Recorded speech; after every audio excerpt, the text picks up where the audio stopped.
Welcome to the second podcast of Madden 18 team selection as we finished up our team selection today. And today was by far the most drama we had throughout this entire process. And we are here to break down everything that happened from picks 1 to 32. We're going to break down who got what team, which you guys should already know. But we're also going to break down some of the behind-the-scenes drama that went on that there's probably no way you guys know about that I think is going to be fascinating. So we have a lot of the inside scoop. I think it's going to blow your mind. And here for the ride with me tonight is Stokes. What's going on, Stokes? Chill. Magic, how's it going tonight? It's all right. Always enthusiastic. Magic had kind of a bad day Madden-wise. We'll get into that later. JD's back with us. What's going on, JD? What's up? Don't worry, guys. JD's already taken a nap tonight, so he's good to go. And Sham is on tonight because we wanted him to get nice and drunk because I think he's going to want to call some people out when we get to some of these stories. What's going on, Sham? What's up, motherfuckers? All right. Well, now that we've done that, I'm going to post a link to Facebook. That seems like a good idea to let guys know we're on the air.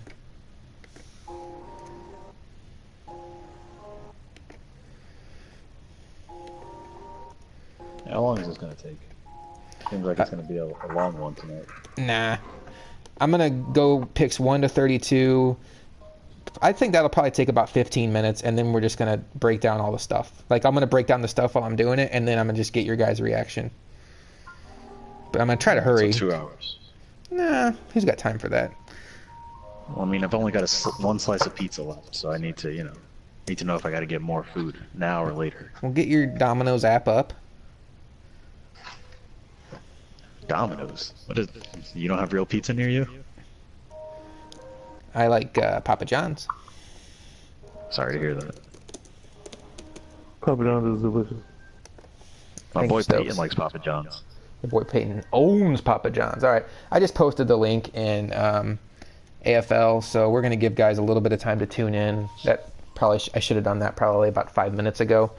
Okay, so while they're going to start trickling in, we'll just go over the agenda for tonight. We're going to go through all 32 picks. We're going to tell you every trade that happened, and along the way, twists and turns that shaped the draft that made people react certain ways. And there's going to be a lot of behind-the-scenes things that took place that there's just no way that you guys could possibly know about. So we've got about 5 viewers right now. Maybe while we're waiting for guys to trickle in, we can just talk about who's got what teams. Although I guess that's what we're going to be doing in the draft process. I want to kill a little bit of time before we have more than 5 years before we start going. JD, what was your reaction today when you got online and saw the 2 big trades that took place?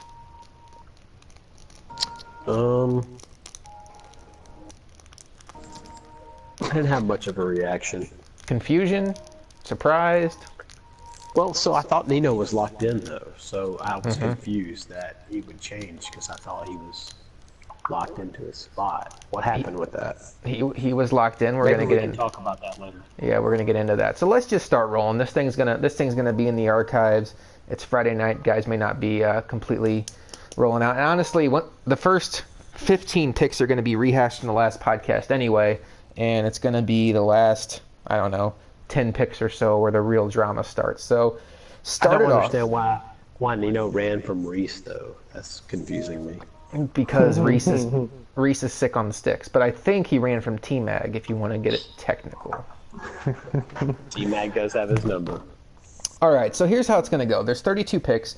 I'm just going to go down the list, and then there's like certain key turning points where I'm going to pause and we're going to get kind of a live reaction. Now, I'm going to go down the list in chronological order based on time because, for example, today Dan Quinn got the Patriots, but the Patriots have been off the board for a long time. So I won't be mentioning Dan Quinn on the Patriots until the very end.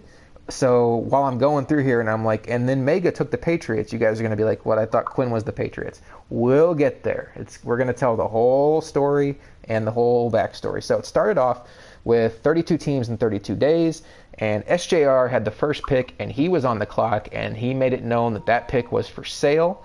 And this is where the first little bit of behind the scenes drama comes in, but Edub was conflicted because he's had the Giants the last few Maddens, and he knows that Costa is a Giants fan, and Edub had kind of said to SJR, like, I want to buy the pick, I'm prepared to spend the money, but I feel bad. Like, I feel like Costa should have a chance to play with his team, and I'm a little bit conflicted. So those talks were going on, and Edub and SJR were going back and forth, not quite sure if I want to buy the pick. So at that point, we made the announcement that for the upcoming Royal Rumble pay-per-view, we were going to have a Russian roulette match where the winner got the second pick and the loser got the 25th pick, and Costa entered that match and qualified for it. So it was between Costa and Bailey to see who was going to have the second pick. So basically, Costa had a 50-50 shot at having the second pick.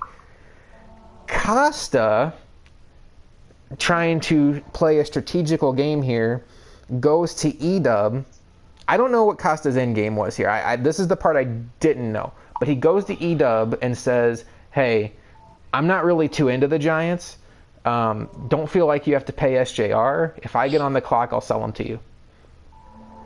Edub takes that as, wait a minute. He's talking me out of buying the Giants because he wants the Giants. So either A, he's trying to play me for the Giants, or B, he's going to charge me way more than SJR. So Edub went from having a soft spot for Costa to questioning it. Now, Costa's already saying that's not what happened. So I'll let all these guys address anything on that. But I can also tell you, Edub went on to buy the pick, got it from SJR, and then Edub and Costa had a conversation, and basically it was a misunderstanding between the two. My own gut feeling is I think Costa wanted the Falcons all along. We had been talking, and he's saying the Giants are nice, but Jesus, the Falcons are super nice. So I think if he would have gotten the second pick, he would have had a hard time selling him to Edub. Maybe his heart would have won out and he would have taken the Giants, but I think he really would have just stood pat and taken the Falcons. And I think it got to a point where he started wanting Edub to trade up because he was afraid that SJR was going to take the Falcons. So he knew that if Edub traded up, it would knock the Falcons down. But inevitably, Bailey won the Russian roulette match, and Bailey's on the clock. That, to me, is a stopping point. JD, what's your reaction to what I just said? I totally can see that happening. I don't think that he had his eye on any other team other than the Falcons, 100%. And that's based on things he's said to me, and the fact that he's been so unwilling to trade or sell. 100% believe he wanted the Falcons. And I have, Danny, that's a franchise invite from PS4, I think, when we were going to do the, or maybe from AFL, when we were going to do the wrap-up podcast. That never happened. I tend to agree with JD. I talk to Costa on a regular basis. I kind of feel like I have a good idea for who he likes and who I don't want to say he dislikes, well, we know who he doesn't like in the league, but who he, doesn't get along with as well. And I know he really likes Edub, so I don't get the sense personally that he would have done anything shady to Edub. I think it was just, I felt awful as this was going on because I knew Edub felt bad for Costa and he felt like Costa might be playing him.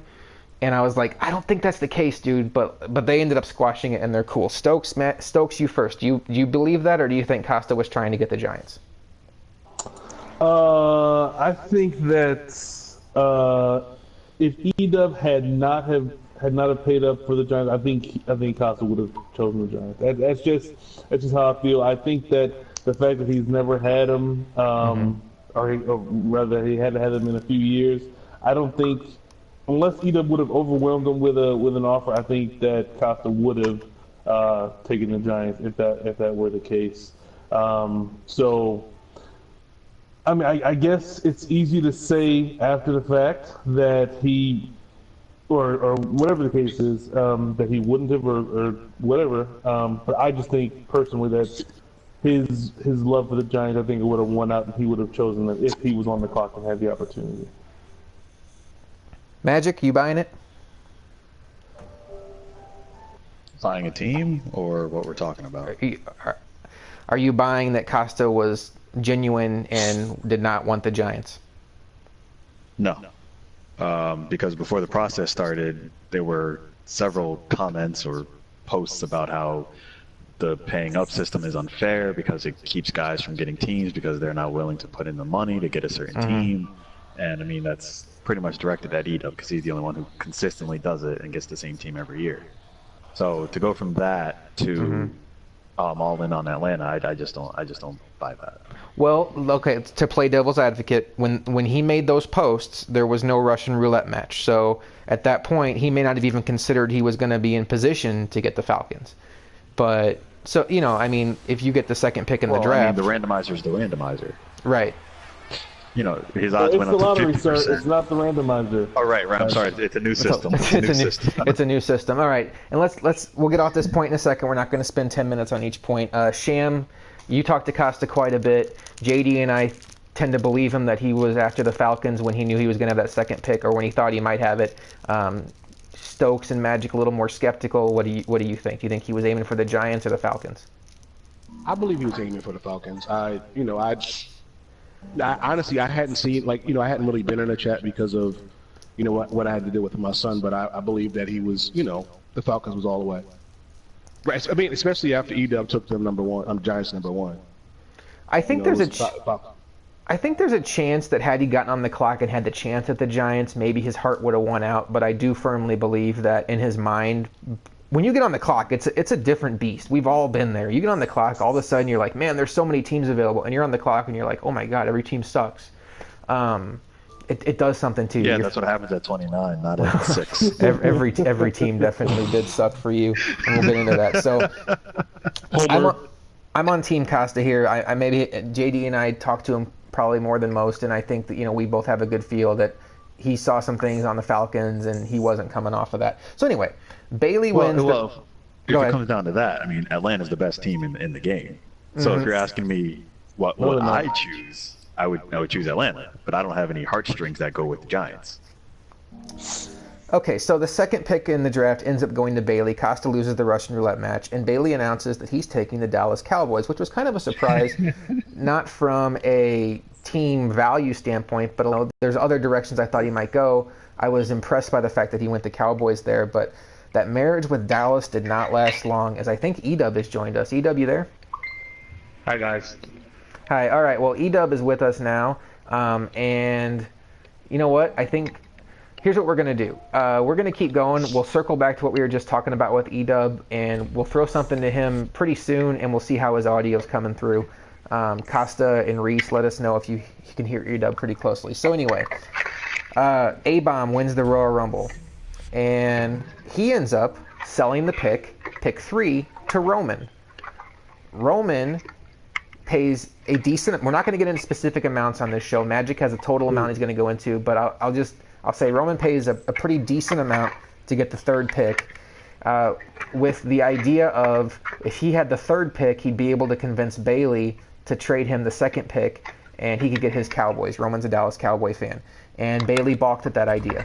So word started getting around about Roman doing this. Costa got. Who's eating with chopsticks? Yeah, Oh, my bad. I'm trying to open up this air freshener, bro. My bad. Are you playing ping pong? What are you doing? No, I'm trying to open up this air wick, man. You sound like Forrest Gump playing the Chinese. My bad. All right, I'm good now. Come on. Okay, good. Sorry about that. Excellent. So, Roman was on the clock. We hadn't announced it yet, but he had made the trade, and word started getting around the league that, hey, maybe Roman had traded up, and maybe he kind of overplayed his hand and he was struggling. One of the guys that got word of that was the guy we just talked about, was Costa. And he had just lost the Russian roulette match, and he's thinking, man, I'm going to pick 25th. But as we mentioned before, he really loves the Falcons. So he took this as an opportunity to kind of bail Roman out and say, hey, he just went to his PM, said, hey, what's going on, man? And you know what you're going to do here? And Roman was stuck. He wanted the Cowboys. Bailey wasn't budging on the trade. So Costa was like, well, let me buy the pick from you.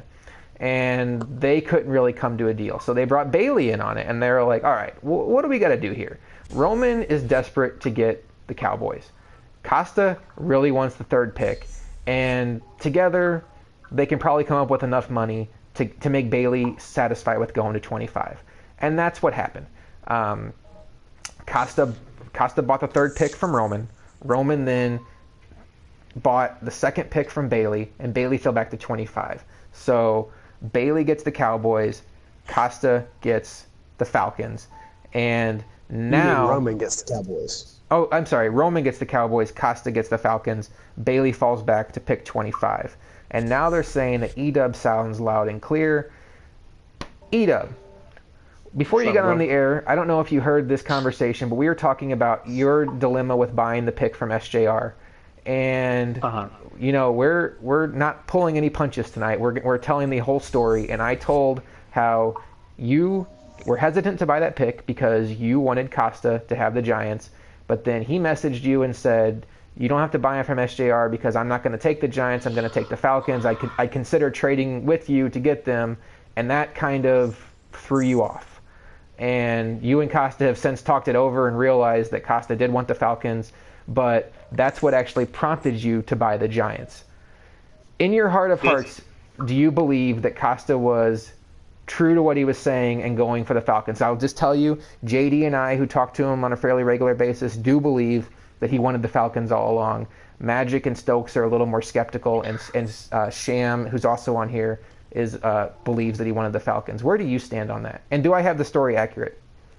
I mean, I don't know him as well as you guys, but I'm gonna say this: when he had a chance at the Rumble, you know, to actually, you know, get the second pick overall or whatever, I messaged SJR and I told him, I said, look, man, I don't want to seem like a sleazeball. Let's hold off on this deal, you know, for now, because I always thought that he wanted the Giants. So I was like, you know, if he has a fair chance to get the Giants, I'm gonna go ahead and let him get it. But then he messaged me and said, look, I don't know if I'm gonna get the Giants, but if you can get it, if there's the chance that you can get him from SJR, you might as well get it from him, because I'm going to be more expensive than he is. So I was like, you know what? I'm gonna just go ahead and get it from him.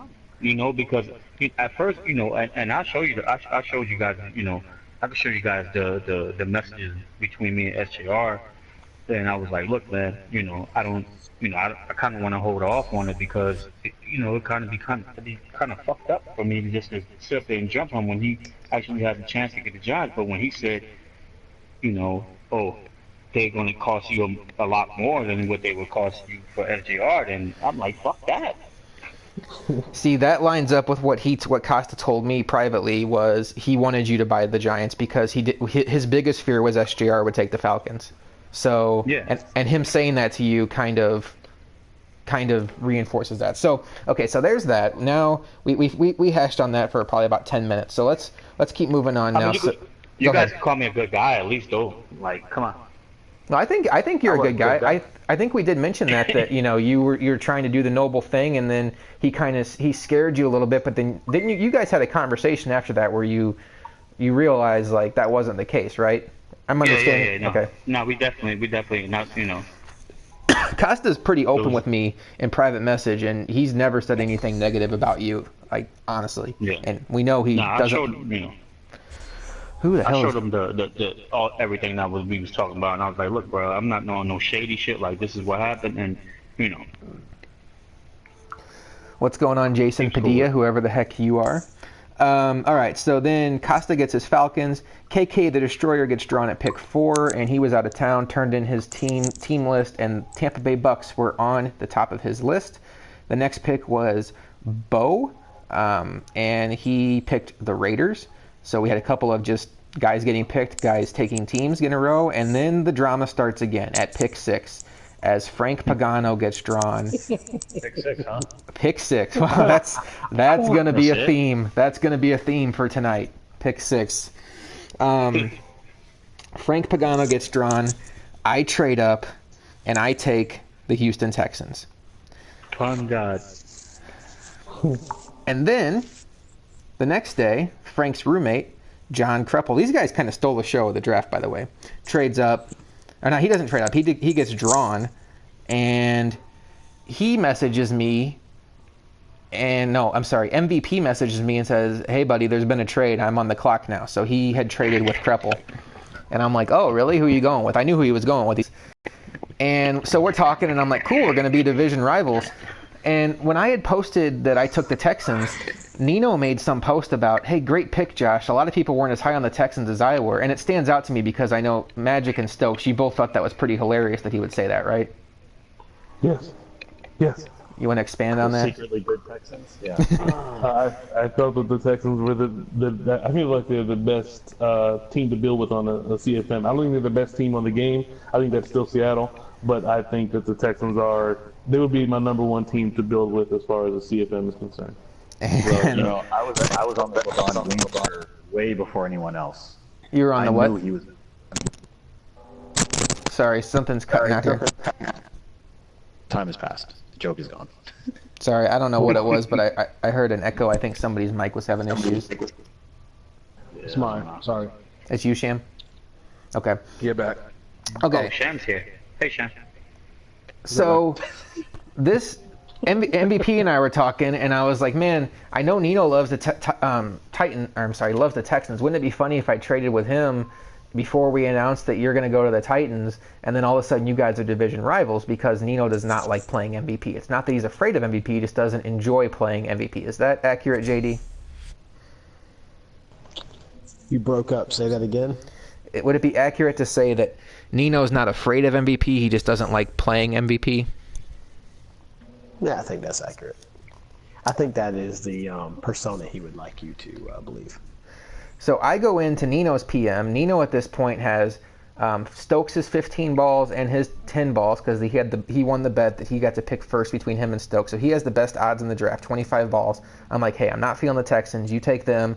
I'll take your odds." He's like, "Cool, whatever. What a terrible trade by you." And then they go to AFL 420 with Kreppel and Frank. Nino's the special guest. They're talking about the great trade he made, and then they break the news to him that Kreppel has traded his pick to MVP.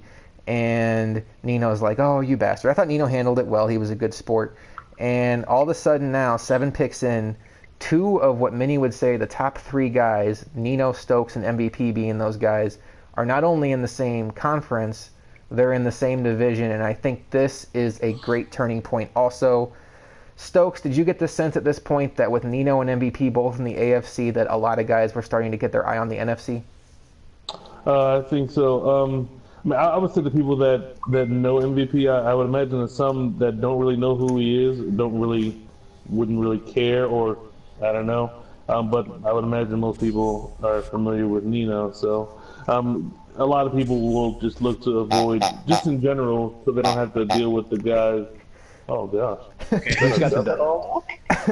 All right, What so the hell was that? my wife is a little bit immature, and she came down and saw I was talking on the podcast, so she took my daughter's squeaky pig toy and wanted to oink it by the microphone. And I'm trying to wave no, and she's super proud of herself and laughing now. So you're going to do it one more time, aren't you? Just go ahead, get it out of your system. All right, thank you. All right, run away now. You're interrupting Stokes. I love you. All right, go to bed. Interrupting pig. All right, she's gone. Sorry about that. Reese thought that was funny. Okay. That was awesome. So the turning point in the draft was it started to get. I got the sense at that point that the AFC was going to be super loaded because I knew from talking to Stokes that his favorite teams, basically all of his favorite teams, were in the AFC except for I think maybe Seattle. But I was like, man, this is really shaping up for Stokes, Nino, and MVP to wind up in the AFC. So I think a lot of guys are going to jump to the NFC. Keep that in mind as we start going down the list here. So MVP gets the Titans. 8th pick, JD gets drawn. JD sells his pick to Reese. Reese takes the Arizona Cardinals. It's way too early to be picking at 8. Yeah. There was money to be made. And I think, I'm looking here, maybe depending on what your opinion is of the Seahawks, I think we had kind of started to get out of the elite team area and got into that parity land. I mean, depending on your opinion of the Steelers and the Patriots who reside in the AFC, I think the 8th spot was Why not trade down and have more visibility to where other guys are going to go? So JD trades down. Reese takes the Cardinals. The next pick is Mega. Mega trades down to me. I'm back on the clock. Remember, I traded with Nino, and I take the Seahawks. This is where our guy, pick 6, comes in. When I got the Seahawks, I got the sense that if I didn't trade up right then at pick 9, I wasn't going to get the Seahawks. Mega told me he had 4 or 5 guys messaging him, and he was going to take the Seahawks if I didn't. With the fact that the AFC was looking like it was going to be a danger zone, and the Seahawks were perceived as the last elite team in the NFC, if you consider them that, I felt like I had to get them there, and I did. Honestly, I never truly cared for the Seahawks. I wanted that trade piece. I thought I could maybe parlay them into something else. And immediately when I got them, T-Mag was messaging me, what can I do to get the Seahawks from you? And I was like, you got to get on the clock first. I'm not just going to give you the Seahawks. Money's good, but I don't want to be picking only picking 29. So just keep that in your mind. And then the 10th pick, so I got the Seahawks. 10th pick is Danny. Danny trades to JT. JT kind of takes a look around and he's like, you know what? I still think it's a little too early to pick right now. JT then turns it for a profit, gives it to Flip, and Flip takes the Pittsburgh Steelers. At pick 11, T-Mag's on the clock. He doesn't come to my PM. I thought that was pretty interesting. I'm like, well, here's a guy that says he wanted the Seahawks. Why is he not coming to my PM? This is kind of strange. Well, it turns out he got a fantastic offer from Donald Livingston, who trades up to take the Jaguars. Yeah, that was a crazy offer. Now, we had just mentioned that MVP and Nino were in the AFC South. Taking the Jaguars at that point, JD, that's not really knowing the lay of the land. Yeah, I mean, I don't. New guy, rookie mistake. Or I get it. It didn't turn out to be a mistake, though. I mean, that's the thing. It's like everybody was trying to dodge people the whole time, and you don't know how these divisions are going to turn out until the end. So all this running and jumping in the top 15 of the draft is just silly because you don't know what's going to happen. I think this year is a little bit different as well. I think there's been much more movement this year than there has ever been as well, just as an aside. Now, Edub, you know Donald Livingston pretty decently. He's a Jaguars fan, right? Because when he got on the clock, you immediately said, oh, this is for Jacksonville. Yeah, he sucks, though. Okay.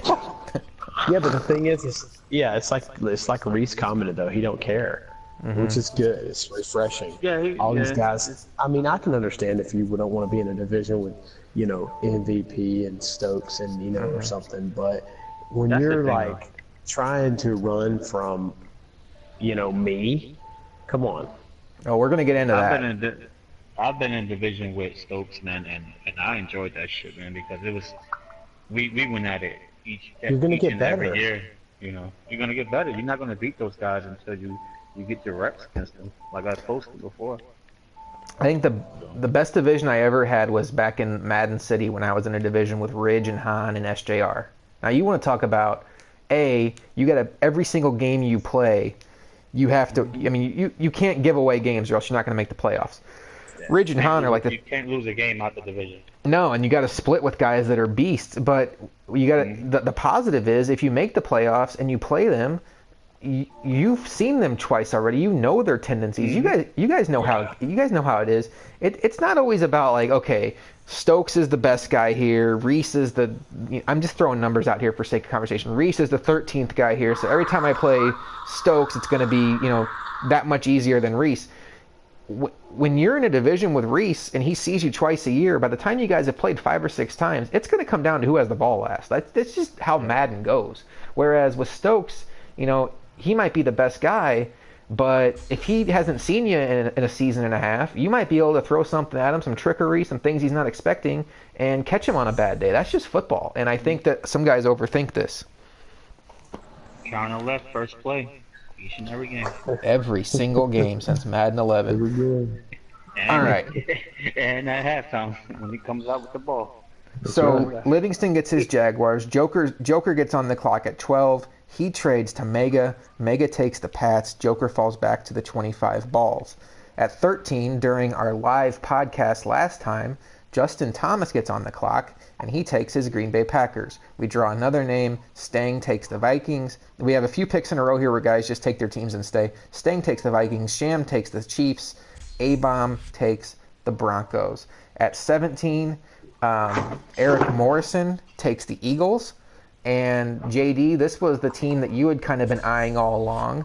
I knew you had you kind of a soft spot for them, and then when they went off the board, this prompted you to message KK the Destroyer and offer for his Tampa Bay Bucks. Got a good deal for them, and you go to the Bucks. So just walk us through what happened there. Yeah, so there was a couple teams I had my eye on. Who's listening to the radio or watching? 1 second. Talk radio? I have no idea. So. All right. I muted Sham. Go ahead. Anyways, so there was a lot of teams coming off the board. The Eagles, I did have a soft spot for because I knew what I could do with them because I had them in PS4 the previous year. And when I saw those teams start coming off the board, I had to get aggressive. And I started messaging people. Ended up jumping up and getting the Bucks. There were some other teams I had my eye on, but I didn't want to pay more than what I had paid to. I didn't want to pay more than what I had gotten from my previous pick. So the previous pick I had gotten 50, and I wasn't willing to go more than that. So the first person that let me get a team for 40, that's what I did. So, but I had to get aggressive and that's why I didn't move again because it was getting to a point where if you moved again, it was very risky as to whether you would get a good team or not. So it was in that final teams, and it was time to make the move. So that's what I did. I was hoping I could do it for less, but it took $40. So.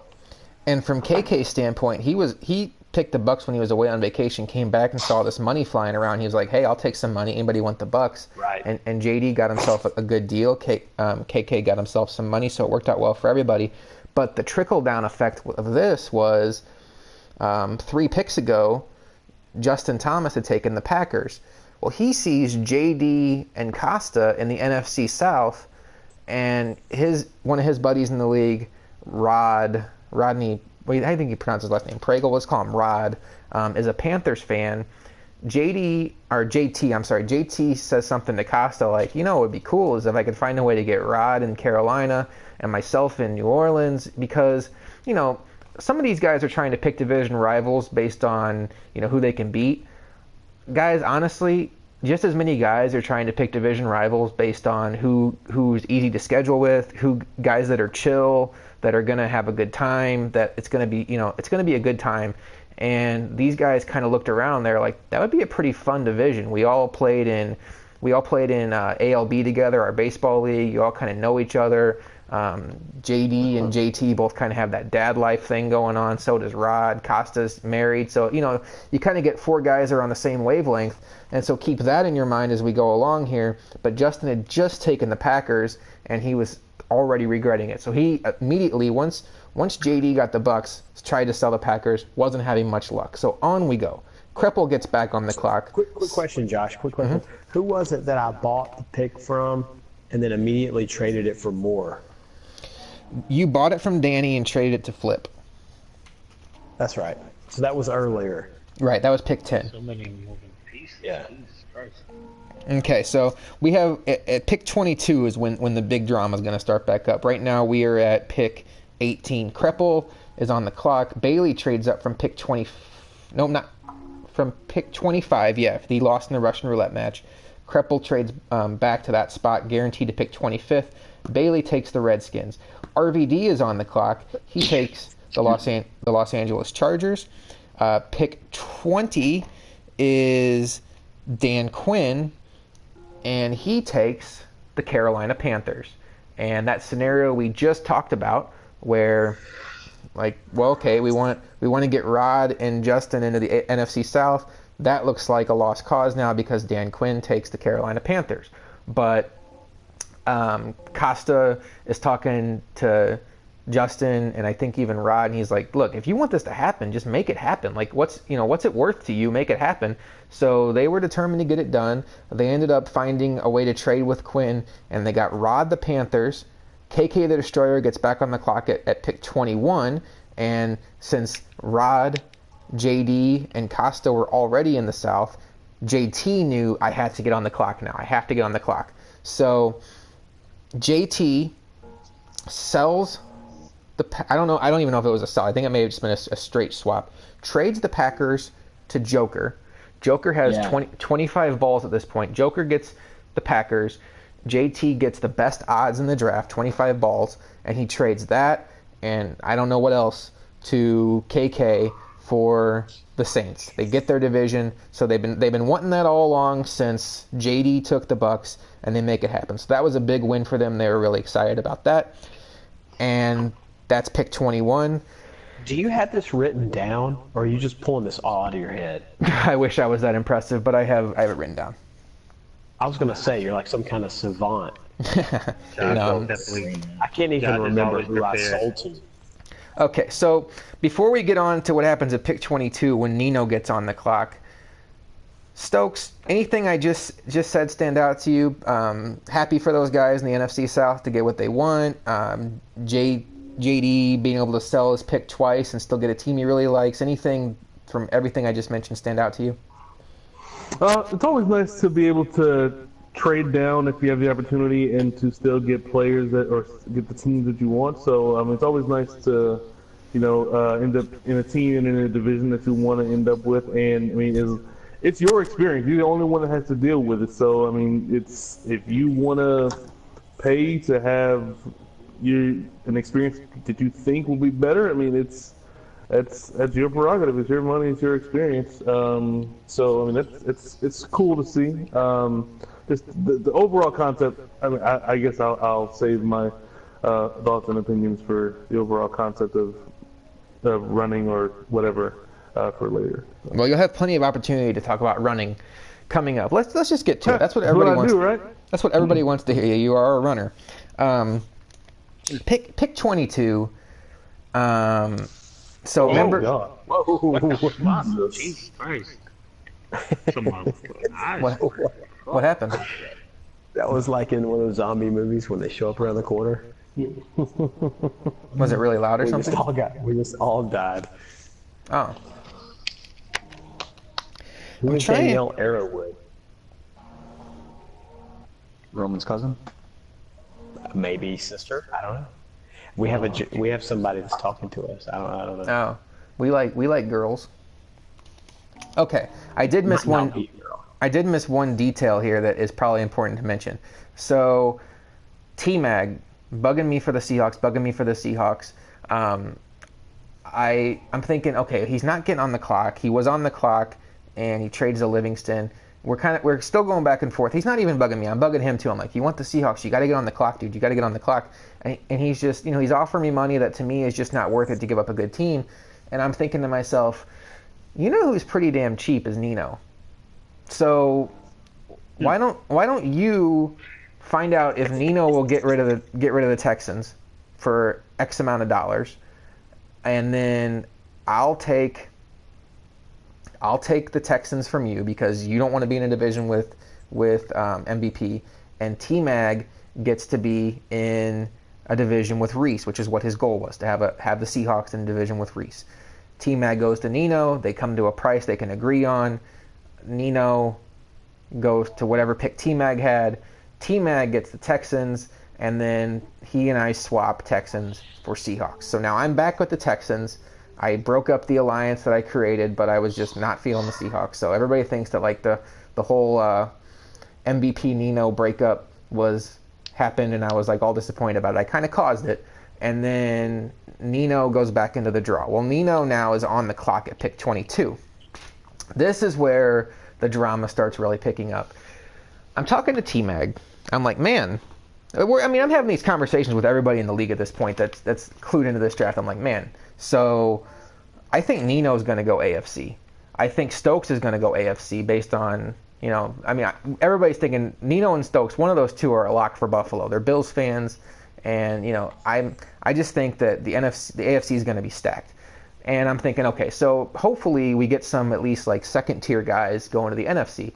And I was just having a night where T-Mag tells me, he's like, hey, guess what? So I'm going to pay Danny to not take the 49ers. I'm like, wait a minute. You're going to pay Danny to not take the 49ers? So you're not running from MVP, you're not running from Nino, you're not running from Stokes. Well, you are running from those guys. But now you're going to pay guys on the next tier. The tier of, if you want to be in AFL, it's inevitable that you're going to be in a division with one of these guys. You're going to start paying guys like that to get out of your division. That annoyed me to no end. So Nino was on the clock. I get a text at 6 a.m. from Nino. Hey, I want the Buffalo Bills. 6 a.m? Yeah, he was up at 6? He was up at 6. Wow, that's impressive. But the night before, after my conversation with T-Mag, I'm like, this guy is going to not only get all the elites in the AFC, he's going to keep like all the other decent guys in the AFC, and he's like shaping this entire draft to fit his needs. It pissed me off, and I'm like, Nino's on the clock. I private message 3 AFC owners who 2 of them want to remain anonymous, and the one that doesn't care about being called out is Mega. So Mega was one of them. The other 2 would like to remain anonymous. I'm like, look, guys, I don't care if I get in a division with a bunch of beasts or whatever, but Nino's on the clock. T-Mag's trying to pay Danny to stay in the AFC. Who knows who else he'll pay to get him in the AFC. This is our one chance to make a power move to balance this thing out. Are you guys willing to kick in a little bit of money, and we'll come up with enough that can convince Nino to go not just to the NFC, to the NFC West, and be stuck there with T-Mag? And they're like, yeah, I'll kick it in. So we came up with $65 between the 4 of us. And messaged Nino back. I was like, hey, I know you want the Bills, and I also knew that if I told Nino, hey, here's $65 where you go to the NFC West, his first message... Well, no, I think his first response would be, oh, okay, I'm going to go to T-Mag and see if he can up that offer. So what I said to Nino was, we have AFC buyers who are prepared to give you $65 to go to the NFC West. You have 5 minutes to answer. So unless T-Mag's up at 6:30 in the morning, he doesn't. And Nino's sitting there going, LOL, are you serious? I said 4 minutes. And Nino's like, yeah, I'll do it. I'm going to the Rams. And I announced it that morning. I love it. And one of the contingencies was, you are not allowed to leave the NFC West unless T-Mag does. And then you can go to his division. So I feel like when Vince McMahon rips the mask off and he's like, it was me, Austin. It was me, T-Mag. It was all me all along. It wasn't Reese. It wasn't Costa. It was me. And it was 100% because I thought you were trying to shift this thing, and this was the one power move. And honestly, I can honestly tell you that everybody in the chat, it wasn't about being scared of Nino. It wasn't about being scared of a powered AFC. It was about, this kid is trying to set up this entire draft to suit his needs. Like, let's get a powerhouse in his division. And it looked like a great plan for a few days. And what ensued there was, I started to feel bad for him. He was freaking out because he could not give his team away. He messaged RVD. No, never mind. He didn't message RVD. He messaged everybody else in the AFC West. Bo, no. He offered them money in the Seahawks. No. A-Bomb, no. Who's the other one in there? Sham. Oh yeah, Sham told him no. He thought Sham was a lock because Sham is this, a Seahawk guy. No. He starts messaging. I'm starting to look around now and see who else he messaged. He asked Roman. Roman said, "Yeah, I'll sell it to you for $250." So Roman gonna Roman. So let me tell you a little bit about him running back to fucking third base, please. We'll get to that in a little bit. The funniest thing about this though is I start telling him, like, guys, dude, I know you have the Seahawks, but their value just dropped because Nino's in that division. You're going to have to lower your standards. And he's like, I'm like, I bet you could take somebody like Eric Morrison, who has no idea about the lay of the land around here, and just swap him Seahawks for Eagles. He's like, oh, I don't want the Eagles. I'm like, you're sitting here freaking out, and you're being a beggar, and you're trying to, you're a beggar, but you're trying to also be a chooser. So this was just a day of hilarity. He didn't want to go. Okay, so he didn't want to go to anybody in the AFC North because he was afraid that like Prime or fucking Dan Quinn would wind up there. And as I'm talking to him, I'm going back and talking to my guys Stokes and RVD and Magic, and I'm like, he's fucking running from like the Dan Quinn, myself level guys, like the JD level. Like, it is what it is. If it's not Stokes, Nino, and MVP, what the hell are you running for? Like, everybody else is pretty damn good in this league. And yep. It's just... No, it's funny. I told him, I said, the only hint that I gave him, because he was messaging me about trading and stuff, and I said, hey, I guess you shouldn't have ran from Danny. And that's the only thing I said. And I asked him, he said something about he got cornered. And I said, do you know how yet? And he said, not exactly, but he has ideas. And he's sure he'll be disappointed to really hear eventually how it happened. So I'm wondering if he's disappointed or if he finds the humor in it yet. That would be I don't know. Interesting to me. I know all along he was convinced it was Reese. Oh, can we talk about that for a second? He was convinced it was Reese and Costa. Reese and Costa got together and were like, I have a good idea. Let's bring Nino to the NFC. And Reese is like, hey, even better, let's bring him to my division. I want to play Nino twice a year, and I'm going to pay for it. Like, this was his thought. All right. Yeah. Magic, he Stokes. He couldn't figure it out. You guys kind of already knew this. You guys knew it as it was happening. E-Dub, you're hearing this for the first time. What's your reaction? I love it. I mean, a lot of man. Come on, man. Y'all got to give Josh some props for being an evil genius.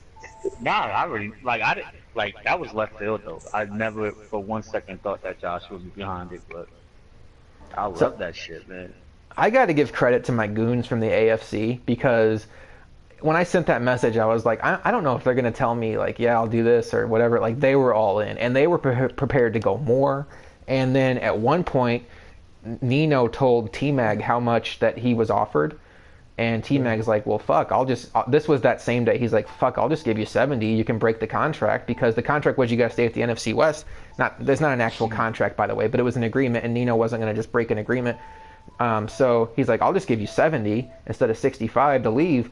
And Nino's like, hey, can I just get 70 to leave? I went back to my guys and I was like, so what do you guys think about this? And basically what we came back with, I told T-Mag, hey, bud, you can pay Nino $70 to leave. My goons are prepared to pay Stokes whatever it takes to go there. So you're just throwing money out the door. Josh with the goons. The goons! Here's the thing. But it's like that not meme that logical, Reese man. has with the guys in the black masks. It doesn't make any sense, man. Because here's the thing: you can get away from Stokes MVP and Nino, but you can't get away from Danny, Josh, me, Prime, Bailey, E-Dub. You can't get. And if I left somebody out, don't like. Right. Sorry, there's just so many of us, though. But you can't get away from all of that. You just have to get better. Mm-hmm. And you're not going to get better playing guys that never make the playoffs every game. Like, you're just not. No, and here's a good point on that. So last year, I had the Eagles in PS4, and I had a terrible division, and I made the playoffs every single year. But I'll tell you, it was so boring, and every year I got ousted in the first round almost, because every game was so easy that when I got to the playoffs, I wasn't even ready. So I don't know, but I changed my philosophy this year. I didn't even really think about what division I was in. So that rubbed me the wrong way. I like T-Mag. He and I, we were friends. I don't know if we're going to be friends after this little podcast. But so yeah, he'll be fine. Stokes, you kind of saw this all going on as I was updating you guys in chat of what the updates were. did you think that I had gone too far? Did you think it was funny? What was your reaction? I can take it. Oh no, I mean, as Edub said, I mean, I love the back channel, the back alley deals being made, and I mean, I like the thought of going at T-Mac for trying to do what he did, and I just love a good fest, and this is the epitome of a fest, without a doubt. It really is. Magic, you were seeing this all happen. Did you have a problem with what I did, or did you think it was funny as well? Oh, you know how I felt about it. You thought it was great? Of course I thought it was great. Man, guys out here acting like a soft ass bitch, and you get called out for it. We have to watch him do 24 hours of Reese. You're nothing, Reese. You're nothing, Reese. And then we have 24 straight hours of him just looking like a little coward. Yeah, Well, look, I here's enjoyed the this. thing. Tyler and Reese in the same division is perfect because then they only ruin one division. And Reese, is like Spike. the guy I felt bad for was Reese because Reese did nothing to deserve this. And I mean, and it's not like it's a punishment. Somebody's going to be in Nino's division. I mean, it's not like if Nino would have gone the Bills, it's not like Mega did something to deserve having to play Nino. It's just somebody's going to end up getting a tough division. It's just the way it goes when you have good players in your league. But, I didn't want...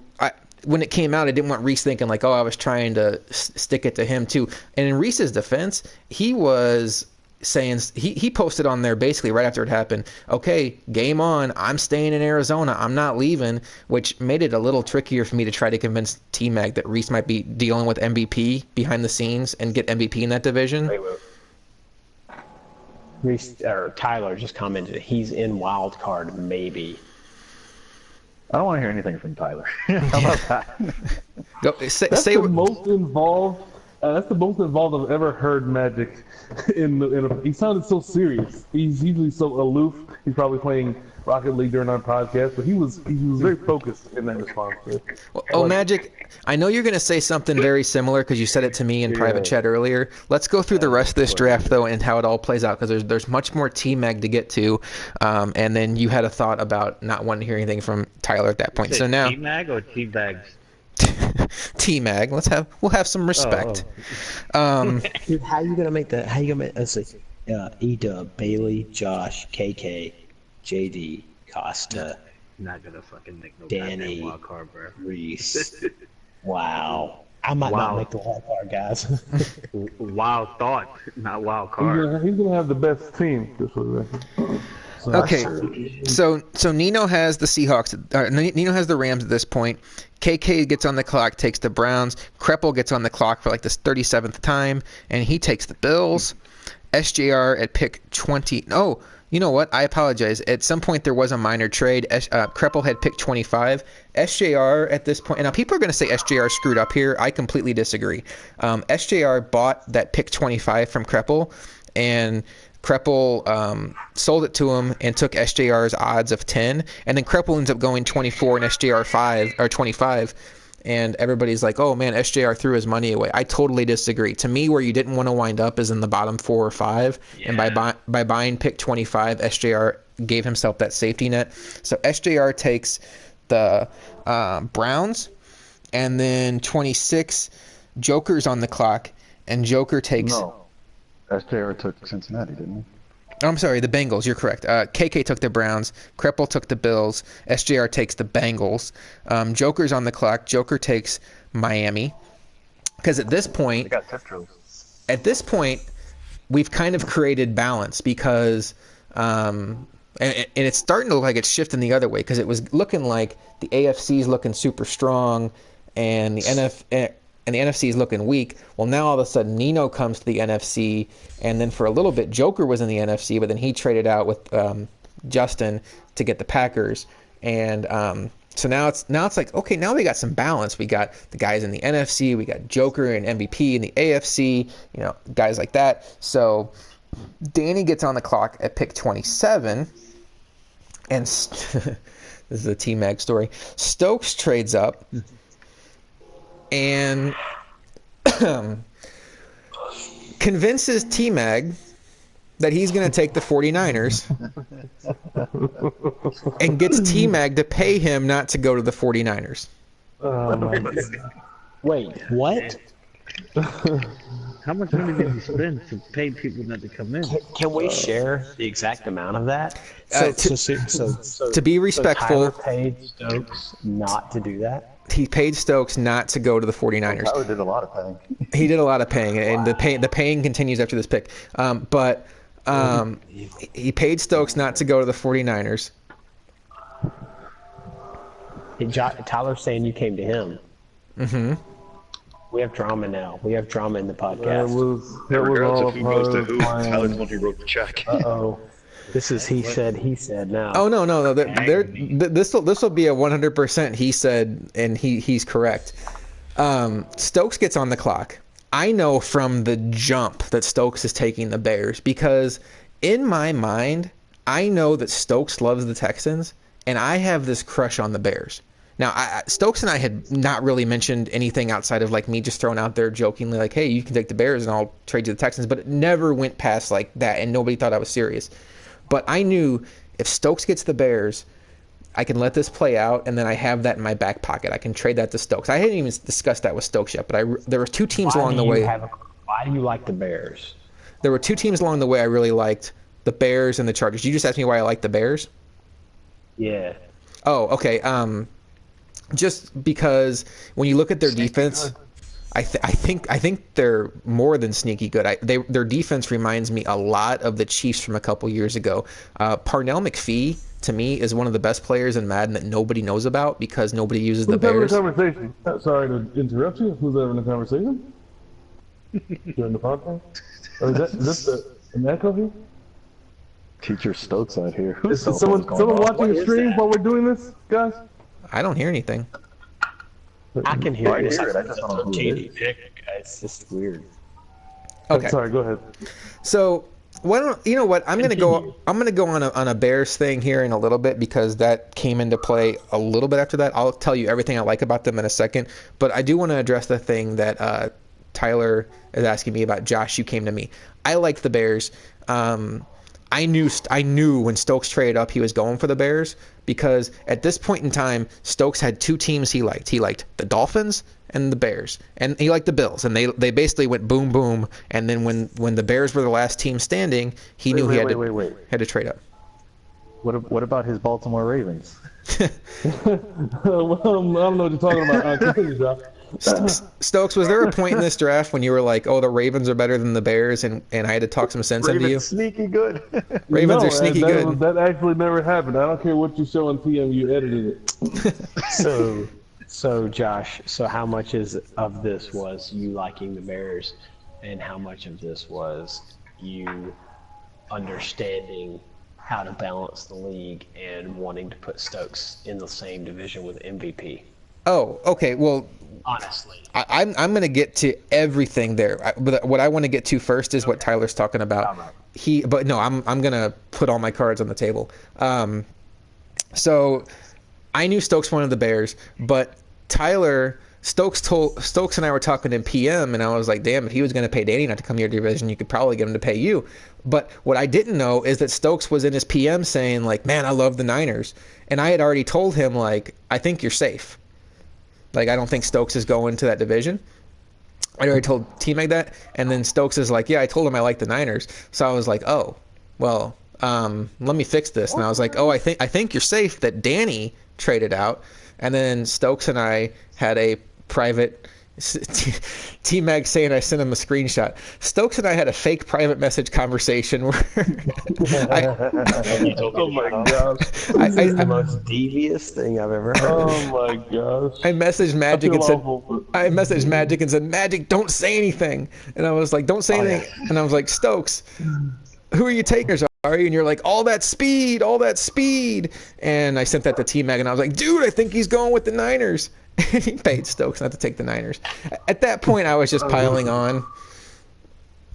And oh man, I feel, but okay, in my this is where the plan fell apart, though. Like, this is where T-Mag pulled himself out of the fire, because when he paid Stokes not to go to the Niners, Stokes is like, yeah, whatever, dude.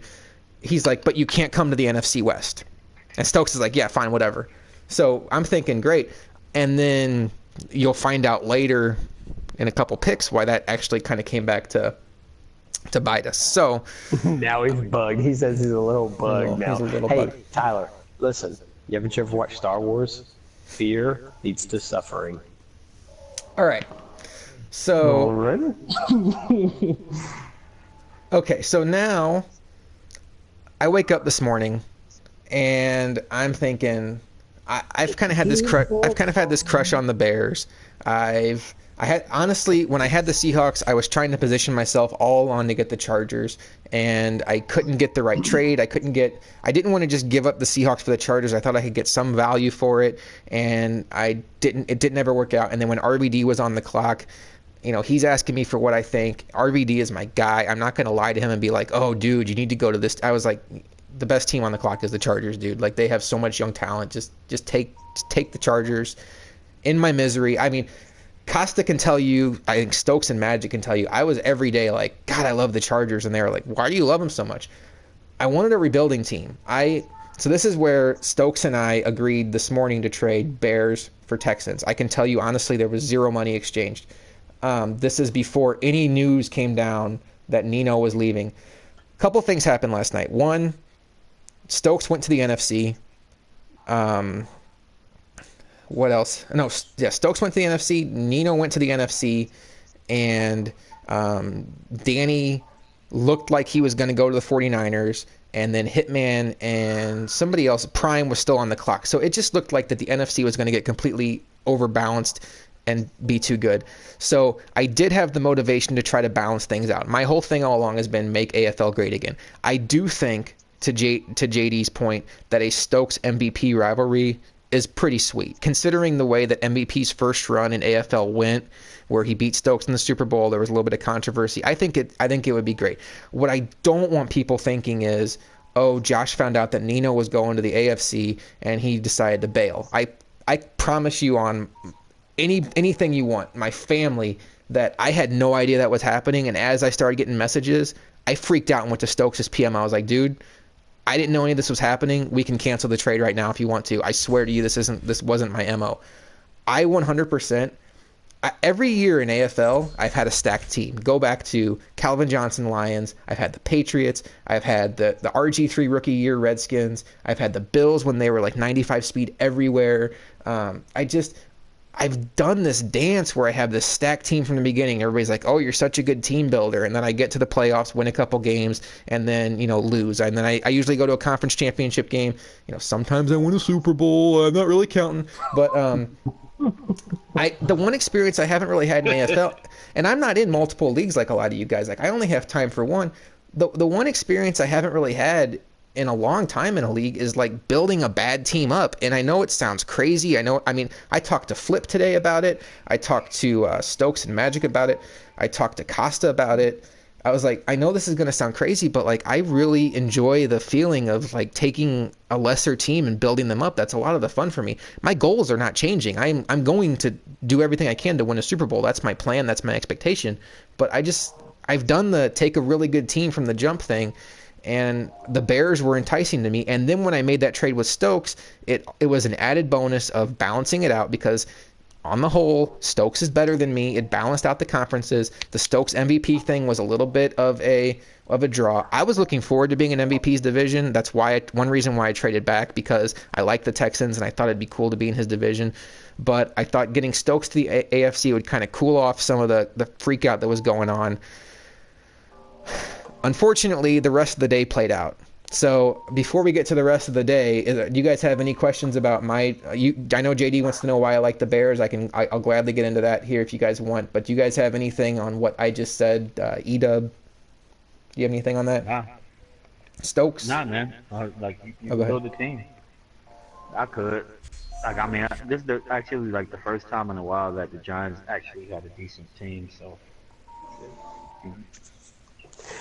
Isn't that such a weird thing to Edub, where you want your team to get good, but then when they get too good, you can't get them anymore, right? I mean, you did, right? Because you dropped some money, but I wasn't willing to drop that kind of money for the Falcons. But it's like, last year they were good enough to where you could get them and build them up, but now they're so good You're never gonna get him. It's kind of a weird. I could say what I paid. Like I don't care, but I deal wasn't that bad, man. Compared to what I'm hearing floating around. Yeah, Um, I hear you. Magic, you thought I was crazy to go from the Texans to the Bears, right? Yeah. I mean, if you want to build a team, I get it, but you could build a great team into a super great team. You can stay Yeah. in Houston. Well, okay. Here's the thing, though. It's not. I don't really care about credit, but I feel like if I turn the Texans into a great team, everybody's going to be like, "You started with the Texans." Like you had. I don't. I didn't want any head starts in this Madden. To me, the whole thing was I was trying to rebuild my reputation. I made myself a 5 in the draw, and then I paid up for a team, and I got a really good team, and then I was kind of like, man, this kind of. I don't know. It just never really felt right. I felt like this was a year where I should take a bad team. I love the team building process. And now to go back to what JD said, for those that are watching on stream, I have the Bears roster pulled up. I'm a big Mitch Trubisky fan, young quarterback. I do like their running backs, Howard, Langford, and then this rookie here, Cohen, is going to have good speed based on his 40 time. There's enough talent there. Wide receiver-wise, I thought they had a lot of underrated talent. Cam Meredith is a guy that 6'3", he's young. He has good catching, good route. They did sign Kendall Wright, who still rates out pretty decently in Madden. I expect him to be a little bit more nerfed next year. But, between Kevin White's still going to have 93 speed as long as he, is able to walk. But, I'm sure his buttes are going to keep going down a little bit. But he's useful. I love their tight ends. Zach Miller, Michael Pruitt to me is one of my favorite young tight ends in this game. Michael. Not your Cole Stokes. He's Michael. That's right. He's Michael. Give me a second. I gotta give my dog her medication. Okay. So I like him a lot. They have this other guy, Brown, who's really fast. They do have a surprisingly good O-line. I don't really care too much about O-line going in, but if it's not something you have to fix, it's a bonus. And they have 3 guys that are over 80 that are in their mid-20s. But I'm telling you guys, this team won me over on defense. I started looking at this defense, and I saw a ton of similarities to the Kansas City Chiefs. I'm going to start off first with Parnell McPhee, and he's over here on right outside linebacker. To me, this guy looks like a younger Tamba Hali. He's not the fastest, but he's got that 92 strength. And to me, he's going to be a guy that plays DN most of the time on my defense. He'll be outside linebacker when I go to 3-4 looks. Look at those power moves. Look at that hit power. To me, he's got enough strength and power move to be that DN, but he also has enough pursuit to play outside linebacker in the 3-4. The other guy that reminds me that I like a lot is Leonard Floyd. I compare him to a little bit slower version of Anthony Barr when he was juiced up. 23 years old, 86 speed, 88 acceleration, but he's not just a speed guy. What he also has is he's got 71 zone coverage, and he's got 87 finesse move. So that's a moving chess piece. You can put him in coverage, but you can also put him on the end like an Anthony Barr last year before he got nerfed. And he's 6'6". And he's 6'6", exactly. So now, Stokes, as I was explaining this stuff to you before we did the trade, you started to fall in love with this. Not fall in love, but you started to see something in this team, right? I was with him all the way. I don't know what you're talking about. Mm-hmm. We screenshots, right? They were edited, sorry. So, and then you have the middle linebackers, Trevathan and Freeman.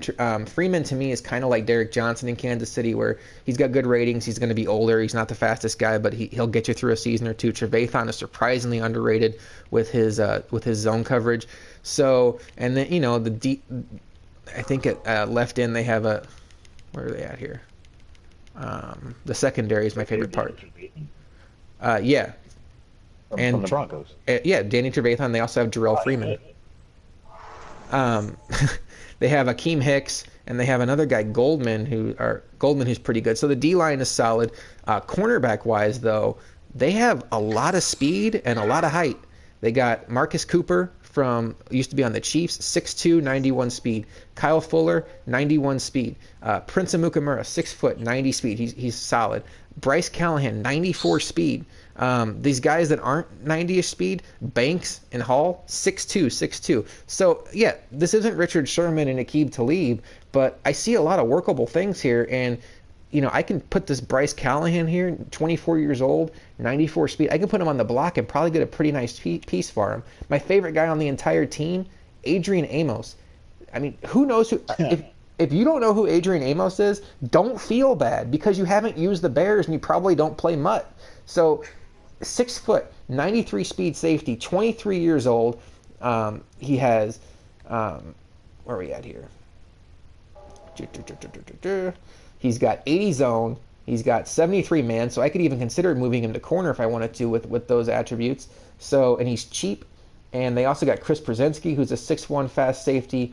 There's just a lot of talent here. But what they don't have is that superstar. Like, they don't have that Tyreek Hill. They don't have that DeAndre Hopkins, Julio Jones. They don't have that high-end talent that when people are thinking about teams, they start checking off the boxes. So that's why I think a lot of people are overlooking the Bears. I'm not sitting here saying that I got a shitty team. I'm saying I got a team that's going to be really fun to build, and that's what I was looking for.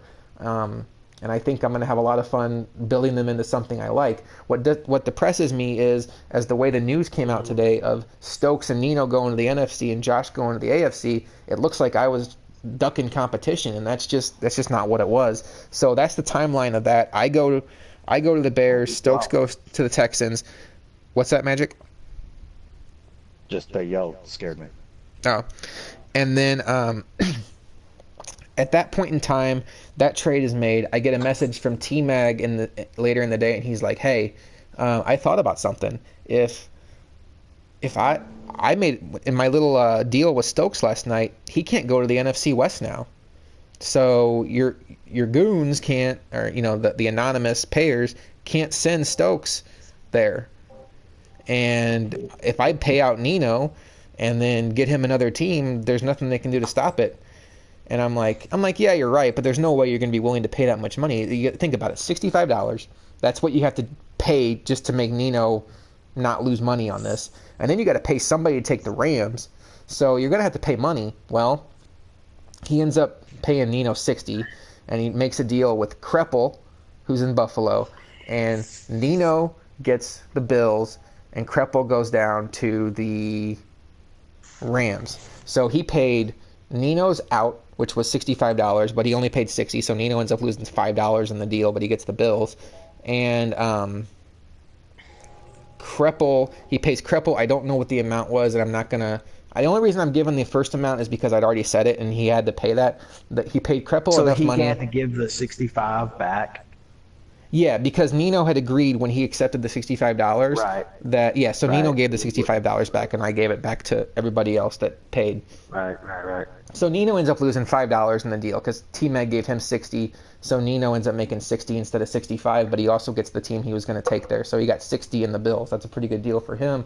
But what happens there is all of a sudden now Stokes and Nino are going to the NFC and are going to the AFC, and then as this is being announced, I'm getting a message from Prime that says, "Hey, I'm going to take the Jets." So Prime's going to the AFC, and at this point, Dan Quinn's on the clock, and I'm kind of trying to give him hints like, I think things are happening here, but I can't. And I think the two teams at that point were the Lions and the Ravens, and I'm like,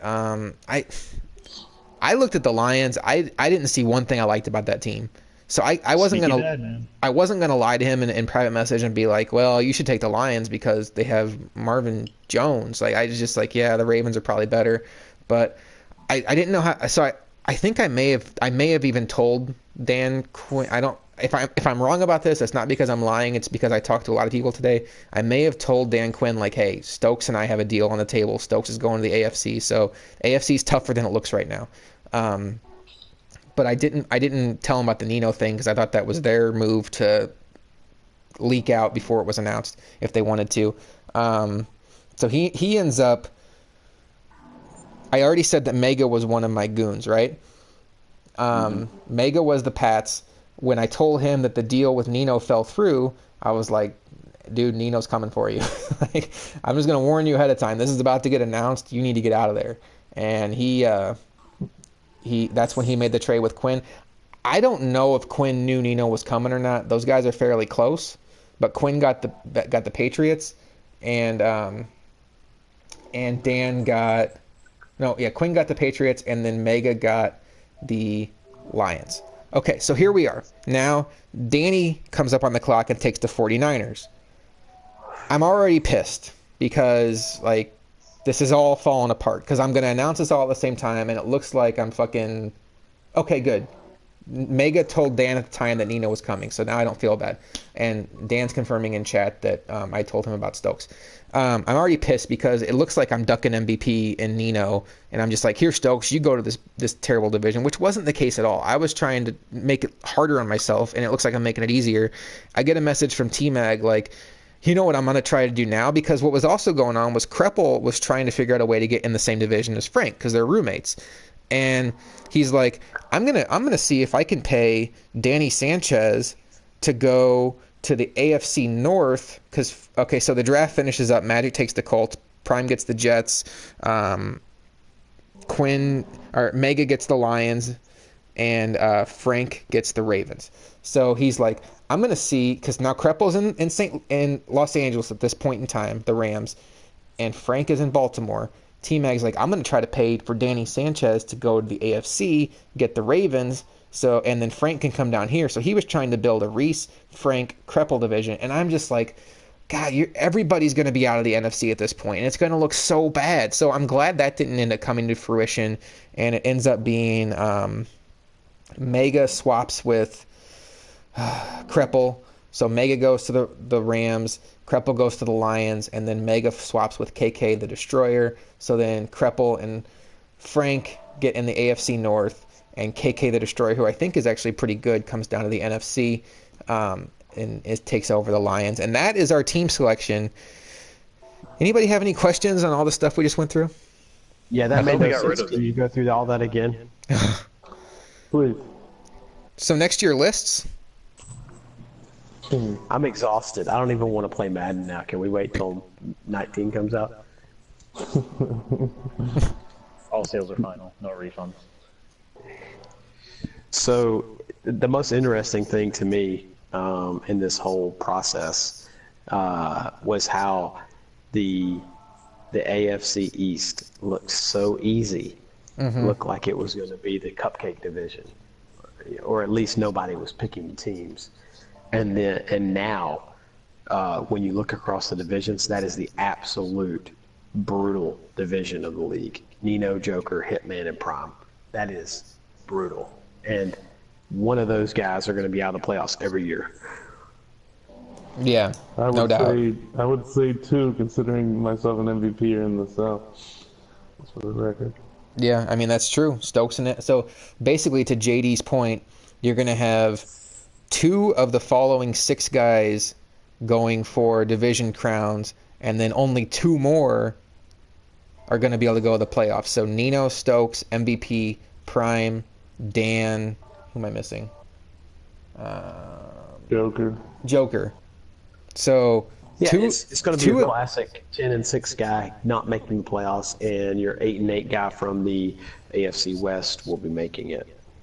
Yeah, Reese is right. Prime got really fucked. He got fucked by the lotto luck, and then he gets a team, the Jets, that I think he kind of convinced himself was, the best of the bunch that was left, and I tended to agree with that. And when I talked to Prime, let me get this out there too. When I talked to Prime this morning, and I was like, good pick with the Jets, I liked them, I had zero idea that Nino was coming. And then this was also like a firestorm of meetings at work today, so as I'm getting these updates, I'm not able to really update everybody that needs to know. I promise you, I would have let Prime know behind the scenes. I'd have been like, dude, this is happening. I try not to play favorites, but like Prime is my guy. I would have been like, I may not have even told him directly what happened, but I've been like, dude, you need to get out of there because it's going to get ugly quick.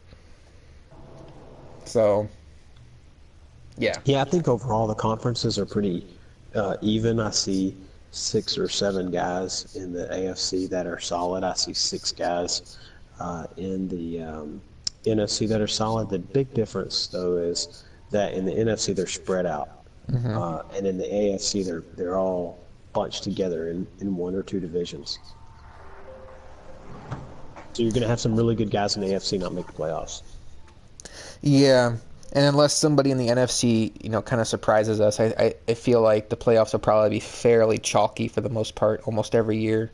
The one thing about the AFC I will say is you do have the AFC West where there's no proven like big time winners there. You have Sham, RVD, Bo, and A-Bomb. Now, who knows? I mean, anybody can be good, but those are guys that generally are around the 8-8 mark, kind of sneak into the playoffs here and there, but not consistently. So no matter what, you're going to have one of those guys make it, which even goes to further the point that it's, you're going to have two guys out of this bunch that aren't going to make it every year, guaranteed. Nino, Stokes, MVP, Joker, Hitman, and Prime. Two of those guys aren't going to be in the playoffs every year. That's mind-boggling. Guaranteed. Magic, you kind of got the short end of the stick today. You knew early on that Stokes and I were trading, but you got the Colts. You kind of liked them, and now all of a sudden you find yourself in a Stokes and MVP division. I mean, what are you gonna do? It's AFL.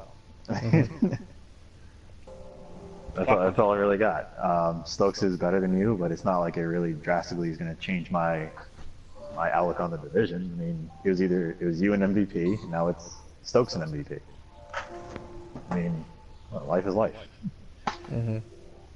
I can Very be true. 6 and try to orchestrate all these kind of things and run from people and make random posts about how I'm such a man and LMAOs.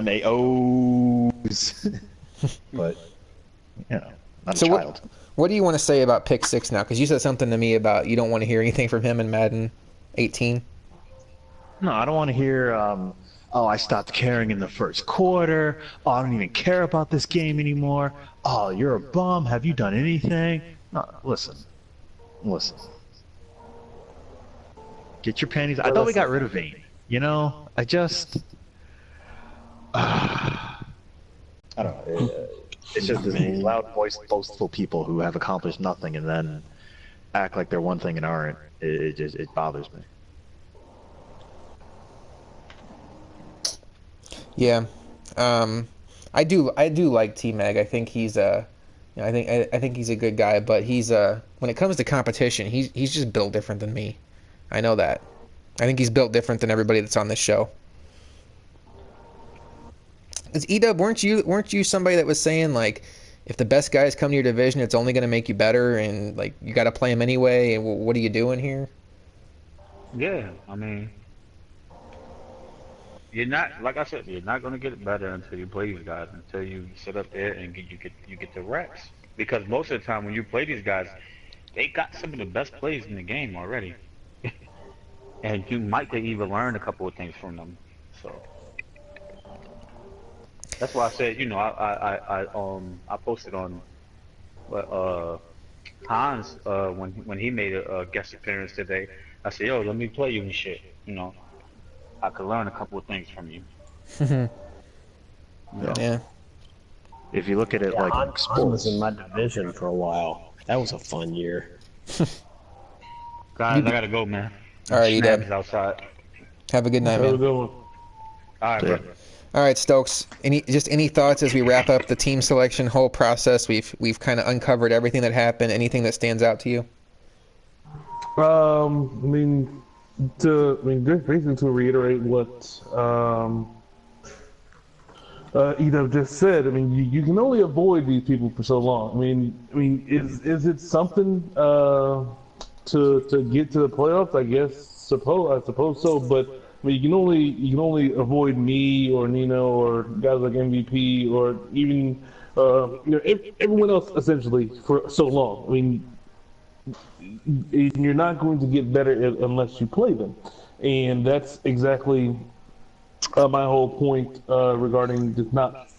I mean, I'm cool with him going about whatever he wants to. It is his experience in the end, but I mean, in the end, it doesn't really do much because you're not going to see the better players as often as you should in order to get better. And I mean, I told Pick that I would give him some tips if need be or whatever. And that goes for anybody. If you ever want to ask me a question about anything, why I do what I do or anything like that, I have no problem answering any questions or helping anyone.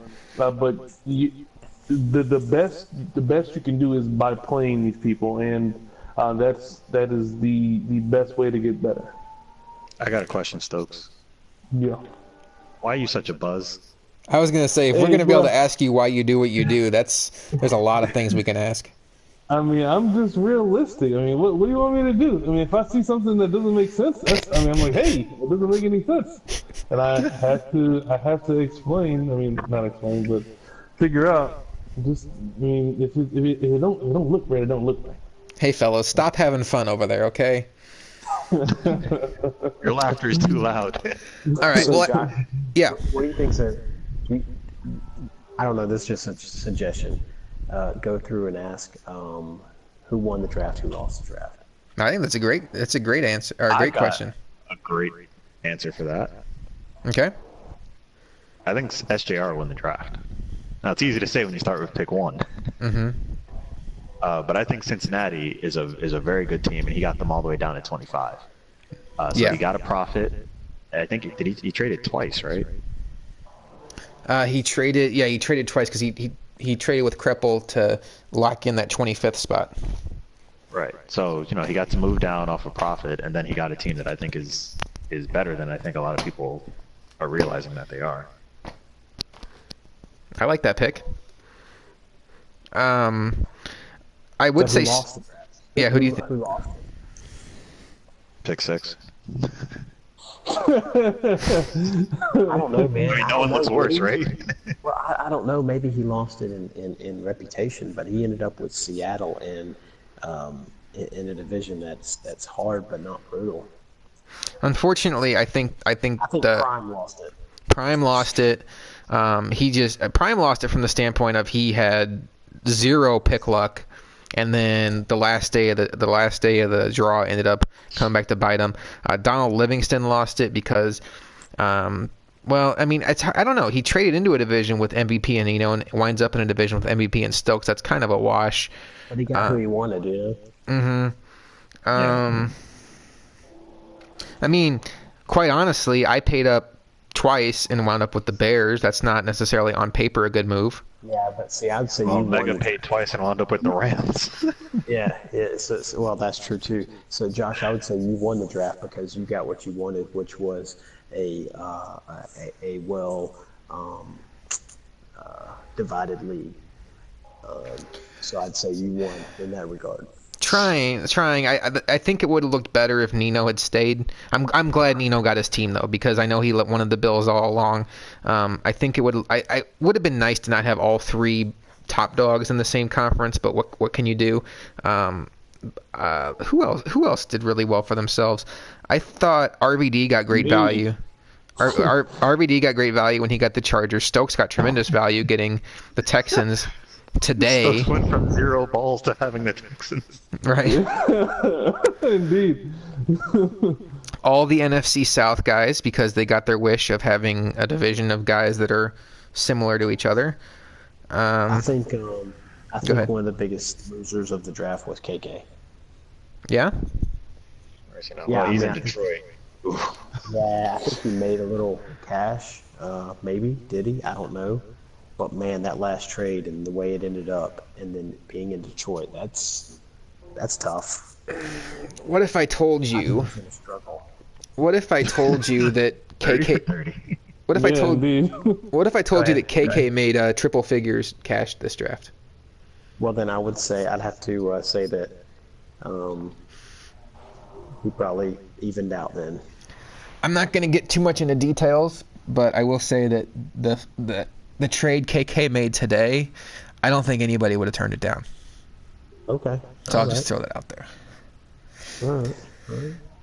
But guys, Yeah, mega paying twice to end up with the Rams is pretty bad. a lot of guys at this point, Magic, we can talk about the total money spent, but a lot of guys at this point were using house money. Like, a guy like Kreppel had sold twice, so he had, X amount of dollars built up, so he knows he can spend anything less than X and still come out with a profit. So he knows that, and then so yeah. So Hey.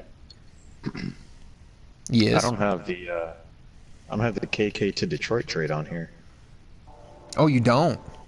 which means I don't have a value for that, which means my number is low. Holy cow. PM time.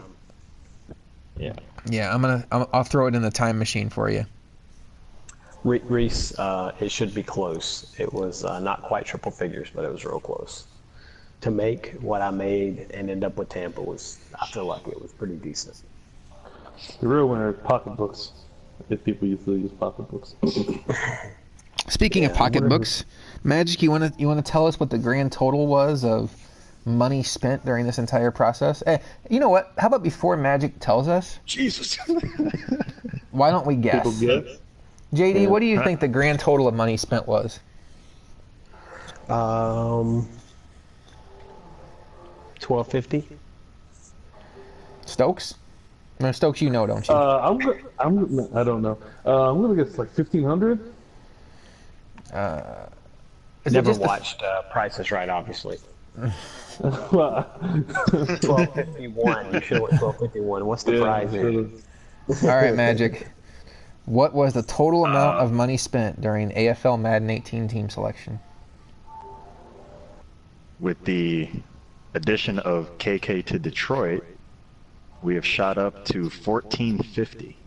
Nice. See, you went over, Stokes. You lose. I did. Damn it! Boom, boom, boom. Little guy fell off the cliff. Wow. Indeed. $1,400, and none of it was spent on the game of Madden. I mean, I guess it will for some people, I suppose. Yeah. That's amazing. I mean, I don't know how many times I've said it, but that's just a credit to the league and how great, how fun it is to be a part of this situation. I guess it's a good time to mention that Guru's not in the league, right? Yeah, I'll have to check with my sources, but I think he's still on the outside looking in as we sit here right now. All right, guys. Well, we're kind of hitting. We're at the end of team selection. We've had a lot of action these last few days. You know, we sped it up near the end. There were a couple reasons for that. One, when you're down to like the last 5 or 6 guys, the charm of waiting a day to get your name called is kind of worn off at this point. They're all looking at teams they don't really want. I think for their benefit, it's good to go through. The second reason is our brother league or sister league or whatever the way to say it, PS4, are going to be putting out some information tomorrow on their league for Madden 18. It's a great league. It's run by Laura and some guys that are in our league. Dan Quinn, I know Danny Sanchez helps out. I know Nino helps out. JD's helped out before. I don't know if you're. Are you still on the commish group, JD? I hope not. But there's a lot of AFL crossover in that league. It's definitely a kind of league that I think I think they're probably pretty full owner-wise, but let them know you went in and get them on the wait list. I highly recommend it. But I think they're going to start releasing some information tomorrow. So, we just didn't really want to cross over with that. We wanted to, kind of get out of the way and let guys focus on that. There's zero competition between AFL and PS4. If they're doing well, it probably means we're doing well. So, we're going to wish Lara and his guys the best with their team selection process. Any way we can help out with that, we'll be more than happy to. But now we're going to sit on the sidelines and watch that play out, and hopefully it's has some similar drama to the AFL team selection. But guys, we're about a month and a half away from Madden. Any final thoughts on this process or what looms ahead? I know we have a couple of rule updates we're going to be mentioning here soon that we've kicked around that we kind of decided on as a commish group during the team selection process that we thought would be better off just to wait till the end instead of announcing it halfway through, because it's like, oh, well, the guys in the second half knew the rule before the first. So we'll be putting those out. And guys, it's nothing major, I promise. It's just going to be a couple of tweaks to a couple of things. So I'll just go around. Anybody have anything they want to hit on before we get out of here? JD? I'm tired. I need sleep. All right, fair enough. Magic? The NFC East was the first division filled. Solid division, too. Picks 1 and 2, and then 17 and 18. Just weird. Stokes, anything you'd like to add? I mean, I feel bad. I want to say I feel a little bit bad for what happened with T-Mac, but I don't. But I do. I mean, I don't know. Making money off of T. I guess I know. I am. I'm a man of the people, but I feel bad that I don't. So I don't know. But other than that, Here's kind of why I don't feel bad. Nobody took money out of his pocket. All we did was put Nino in his division. Yeah, he Now, didn't do anything that bad. I mean, what we also did was we put Nino in Reese's division, right? Reese didn't pay a dime. Reese was gonna stay and fight, and he wasn't gonna like pay guys to leave and rack up a lot of bills to get guys out of his division. He wasn't trying to keep Danny or Prime or whoever out of the NFC. Reese was just like, yeah, fuck it, I'm the Cardinals. Whoever I play, I play. So hey, you know what Reese knows? You know what Reese knows? We all got YouTube. we all got YouTube. We all got the same YouTube, so it's an even playing field.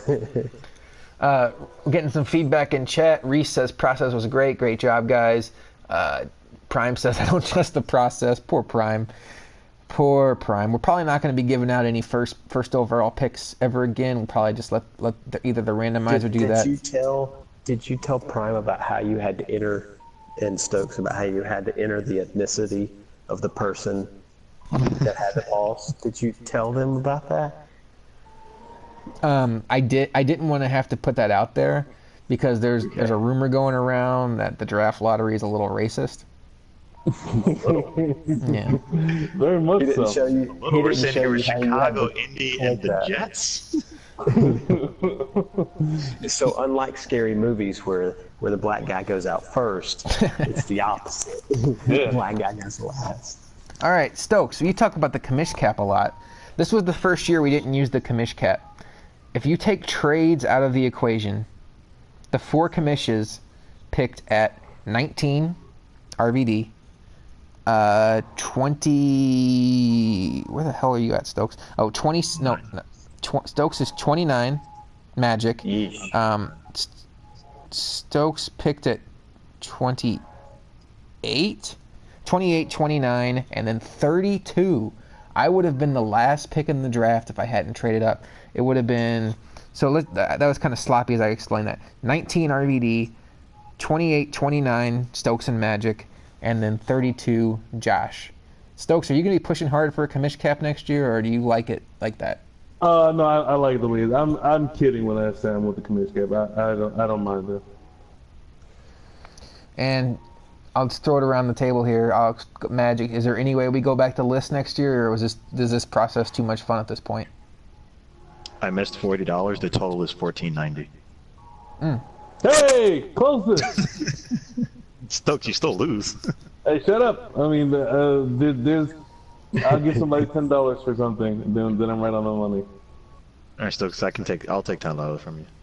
This is much more entertaining than the lists. Oh yeah, we're not doing lists. No, that's way too much work. And the addition of the WWE. Brilliant. Now we gotta go back to the randomizer though, man. This system, I'm not a fan of this system. I agree with Roman. This is way worse than randomizer. Seriously. Totally different, man. Totally different. Completely. Face palm. All right, guys, I'm going to leave you with one last thought here. Could somebody make the argument that what T-Mag did was no different than anybody that traded up for their teams, because whether it was E-Dub, whether it was myself, whether it was JD when he went for the Bucks, anybody who paid money for a team, as Stokes said, they're paying to enhance their experience. What T-Mag did was, instead of paying for a team, which I think he actually did pay for the Seahawks, he paid for the teams around him. Does it make it worse because he was trying to dictate who his opponents were, or are we am I at least kind of being hypocritical because all he did was what everybody else was doing? What do you guys think? It's worse. How come? Because, as you said, he's paying for the experiences around him. He's not paying for his team. He's telling people, stay away from me, I'm scared of you. Yeah. He's not saying I really like this roster, I'm picking this roster. Yeah, so here's why it's worse, right? And that's on point, Magic, but the whole point of this is competition. The whole point of this is we're all competing and trying to win bowls, and it's a video game, but it's also a little more than that. Mm-hmm. Because we've been around each other for so long, and we're we all know each other. So when you start, you go against the spirit of the league when you start doing that stuff. There's nothing wrong with trying to position yourself in a place to win, but when you start trying to There's a difference between trying to win and trying not to lose.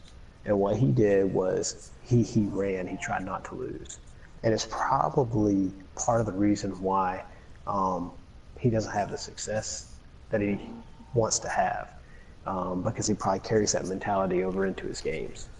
And he has the ability to be a good player. I agree with that.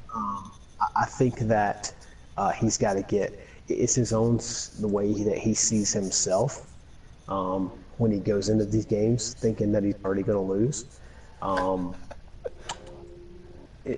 That's why he ends up being 8-8 instead of 12-4. Okay, some good comments in chat. I agree with everything JD just said. Costa says the difference between 5-11 and 6-10 was worth $200 to T-Mag. That's pretty funny. and then on a more Costa better bring it. Costa better bring it this year, man. He's talking. And then Joker brings up a good point that it affects the experience of others, because if you're just taking your team, that's one thing. But T-Mag orchestrated today a bunch of trades that all of a sudden Prime's looking up and he's surrounded by a bunch of beasts. So, yeah, it's different. I'm not giving out dollar amounts. In my head, I've added it up. I don't think T-Mag came close to 200. So he's saying but that. Man, still at the same time, man. At the same time, though, look, you're here to compete, so compete. You know what I mean? Mm-hmm. Like, I like T-Mag. I talk to T-Mag, and we've made trades, and we've chatted about stuff, and we talk about stuff, and I talk to a lot of people. Got no problem with T-Mag. But you got to flip that switch in your brain that's like, goes from, hey, guys, I'm just having fun, but I'd like to make the playoffs, to like, I'm going to beat all y'all. And until you flip that, you're not going to be consistently good.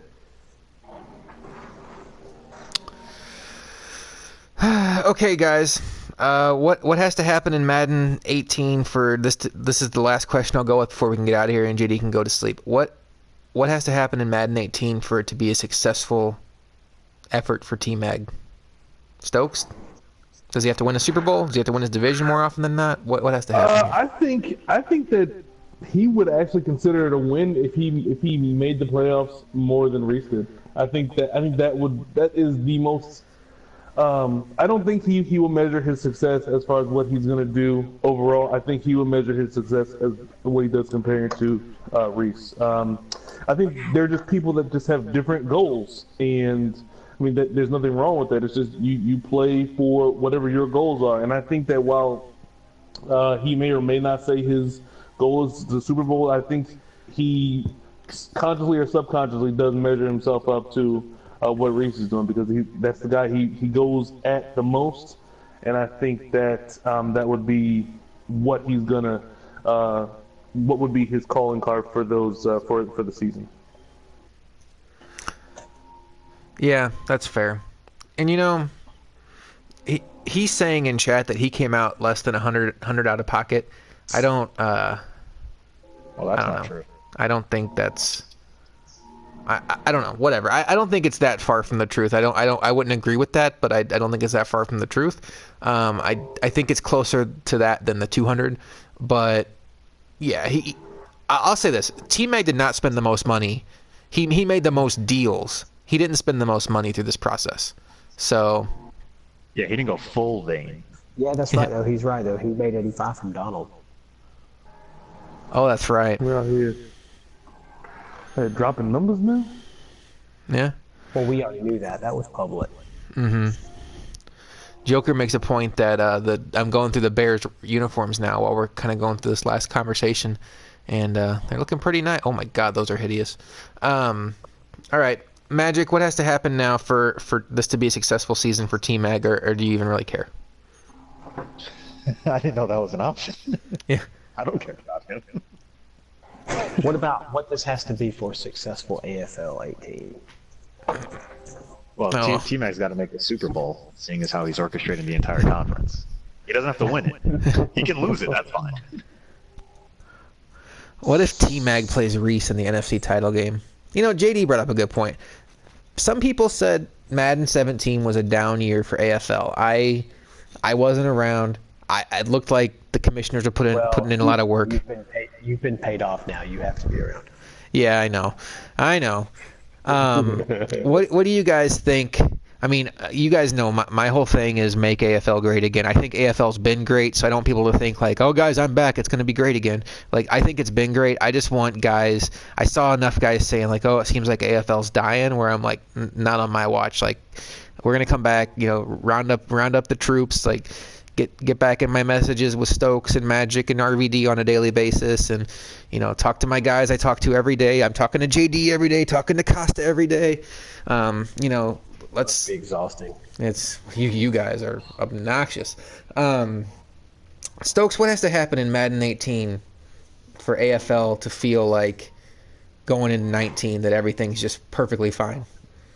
I think that for it to be as successful as it has been, I think that either we're running strong all the seasons up until we decide to do the restart, or we don't do a restart at all. That's what I think is the biggest thing. And I think that if we are consistent as we have been regarding making the non-games fun, like the posts that are made or the podcast or whatever it is, I think that will enhance the experience for everybody, because when it's the same people being as successful as they are, the other people don't really get as much attention. And I think that when we do pods or when we do the other things that we do, that it really helps make it better for everyone. And I think that the amount of turnover we had last year that contributed greatly to the.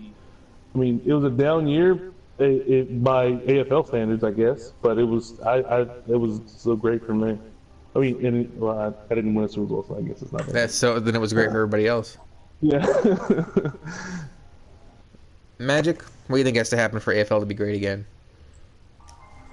I think it's a lot of what Stokes was saying. It's the out-of-game stuff that we were really big with a couple of years ago, and that really set AFL apart, Mm-hmm. Well, the pods, the posts, I don't know, all of it. The podcast thing. Not at that level, because that was like daily. that was yeah. lot. Well, the podcast thing, to me, when they don't happen, it's on me, because I'm the one that kind of orchestrates them, gets them all together. So when they start dying off, it's on me. My goal in Madden 18 is to find that balance. I can't do weekly podcasts. I don't want to. Like, to me, right now they're cool because, there's no Madden to play. But like once a week, spending 2 hours on a podcast, I could be playing Madden with that. But I think every 2 weeks is kind of a solid number because of how long a season is. That kind of puts you at a off-season pod, mid-season pod, off-season pod, mid-season pod, and then maybe you throw in a playoff preview, whatever. But if we're doing it every 2 weeks, we're hitting it enough that we're staying current, but we're also not overloading ourselves with, I just talked to you assholes 7 days ago. We've only played 4 games since then. What are we going to talk about? That's to me when I start being like, okay, we got another podcast tonight. So that's realistically for me. The articles, it's just tough with Facebook now because we don't really have a homepage where we can post articles and stuff like that. I'm trying to come up with some kind of like video diary or something I can do. I've done those before in the past that wouldn't be super time consuming. That would be kind of cool to be something fresh. I know guys see me doing videos and they're like, oh man, Josh is going to burn himself out. I love that more than playing Madden. Like editing videos is one of my favorite things to do. It's a hobby of mine. I love doing it. So when I can integrate it into CFM stuff, it's great. That's one thing I'd like to do. Danny says those little 5-minute weekly recaps were cool, like AFL Advance. Yeah, I mean, honestly, with PS4 being able to log into YouTube and just being like, hey, I'm on the air, I'm going to read off scores. Yeah, we can do that. That's easy. PS4 Party Chat's going to make podcasts a lot easier too, because we don't have to like set up Skype and then get on the computer and then talk for 3 hours or whatever. What about you, JD? Any thoughts? What can make it great again? Yeah, I just think more focus on people, talking about their accomplishments and, like you said, the videos and stuff, and less people complaining about what such and such did during the game. I think that a lot of that is going to be gone this year. A lot less call outs and a lot more, because there's nothing wrong with, you went 8-8, but you had all this success too. Like there's nothing wrong with, like, I love guys like Trav in PS4 that will put out videos and talk about what they did and stuff like that, even though maybe they're not winning bowls, but they're still proud of what they're doing. You know what I mean? I'm More telling of you, that, less of the complaining and crying. I would love it if guys would step up and utilize these share features we have. I mean, Stokes was onto something, I think, a couple Maddens ago where he started live commentating his games. I know, JD, you've done stuff similar to that where you're talking while you're playing your games, kind of going through what you're seeing. I'd love to see guys try to do, like, before they play their game, go through their roster and put their mic in and be like, man, I had a tough loss last week. This is a big game. Here's why. Because we're all once the season starts, we're kind of paying attention to it, but we're also locked into what's going on with our team. Like I'm the Bears, and I'm a commissioner, so I probably know more than most, like, what's going on in a division that's in the other conference. But, like, I'm sitting here in the NFC North. If there's a team that's 6-5 in the AFC North, and they have a big game coming up against a division rival, it may not register with me like, oh, this is a big deal. But if whoever's in that game all of a sudden hops on their mic and they're like, man, this is a huge game. We're on a 2-game losing streak. My starting running back got injured last week. We're gonna have to find a way to still move the ball without him. I'm playing this guy that we played earlier in the year and he beat me. I mean, that's the kind of stuff that, like, could just add so much to the experience, and it gives every game a story.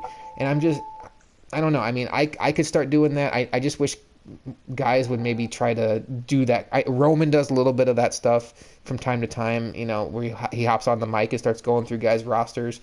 There's just so much capability we have with what PS4 gives us that I think that if we just started doing stuff like that, it would just make the experience better. So, those are some ideas to kick around. Get creative with it, have fun, but don't burn yourself out. Guys have anything else before we get out of here? Stokes? I mean, if you guys, anyone listening, if you want to call somebody, go ahead and do it. I mean, we all love a good fest. We all love to mock people. So do whatever you want to do after the game. That's fine. I mean, just know that they're not going to get suspended. That's all. Yeah. Stokes just wants to be entertained. Absolutely.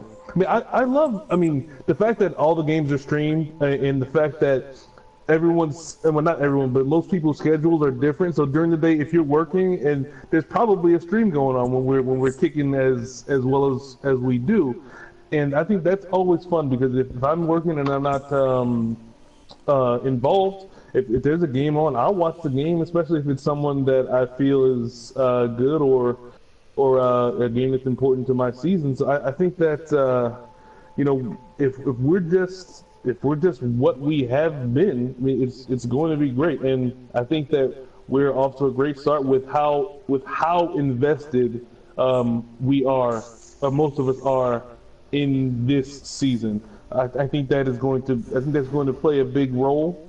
I think this might be the first time that we have all of our owners from the release to the actual league being put together. I think every year we end up losing someone for whatever the reason is before we start the league. But I think that I don't think that'll be the case this year. And we have as long a wait list, I think, as we've ever had. Oh man, Keep waiting, Guru. Yeah, well, some guys are never mind. Cold in hell. But yeah, I mean, there's some quality on that wait list. JD just brought up Trav. He's one of my favorites.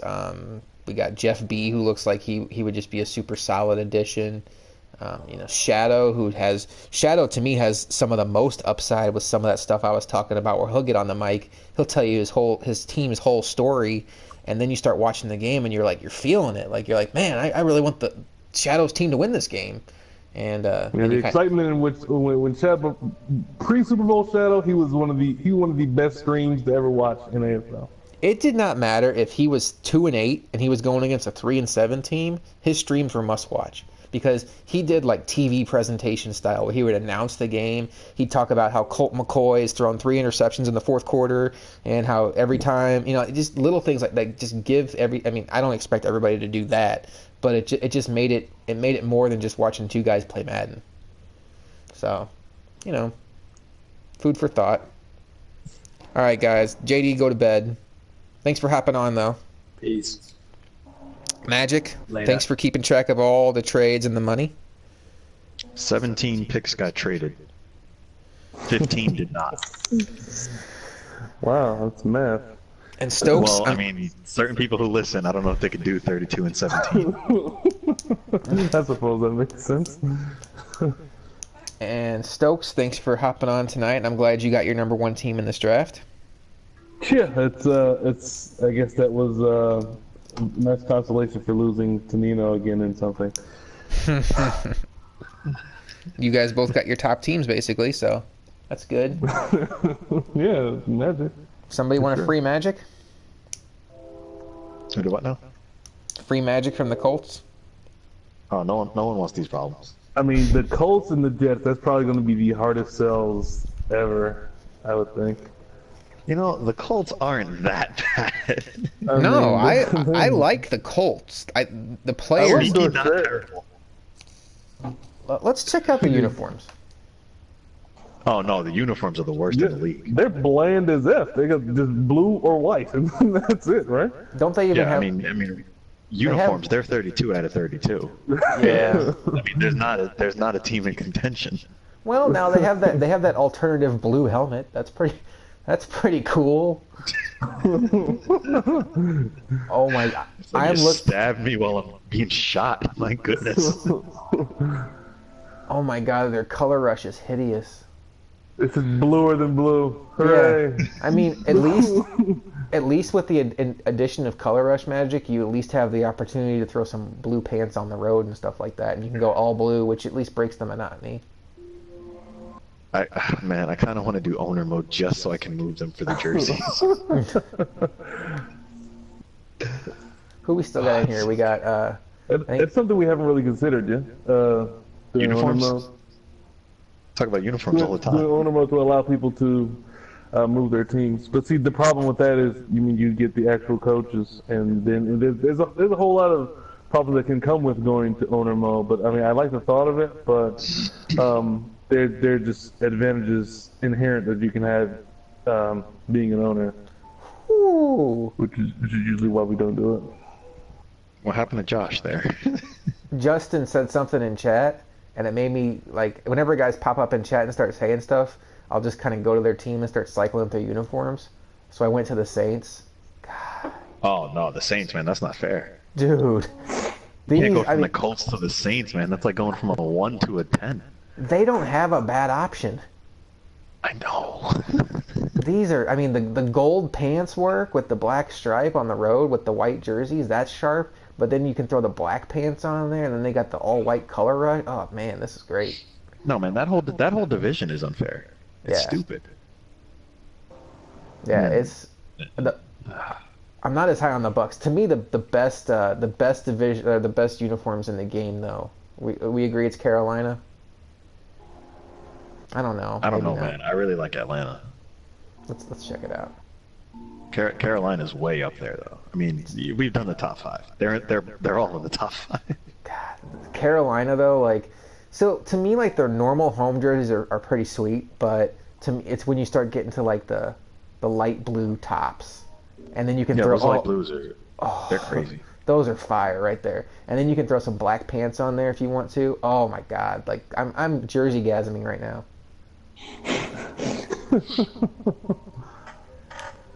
Man, their light blue is better than San Diego's powder blue. And San Diego's powder blue is very powder good. blue is the best. No, Carolina blue, baby. Chargers are pretty sweet. Stokes, you landed yourself in a pretty sweet uniform situation today. Those battle red jerseys, bruh. Woo! I'll wear those every game as long as someone is not a douche about it. I will try to wear them every game. You will not wear them in Indianapolis. Wait, there's no color that you can put that would make it clash, bruh. You know what the problem is? I don't like you. That's the problem. I Thanks, see. I thanks, guess that is Mega. a fair response. Mega, I'll send you an invite to the baseball league tonight. By the way. Oh, we're still on air. Oh yeah, yeah. By the way, guys, Oh, this, my we talk about this stuff like off the air all the time. Yeah. Wait, Mega's joining the baseball league? What happened? Costa left. Shocker.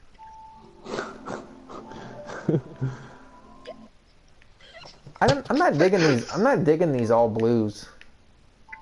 For Houston? Yeah. No. They The, don't the look- only the only options I like are all white or all red.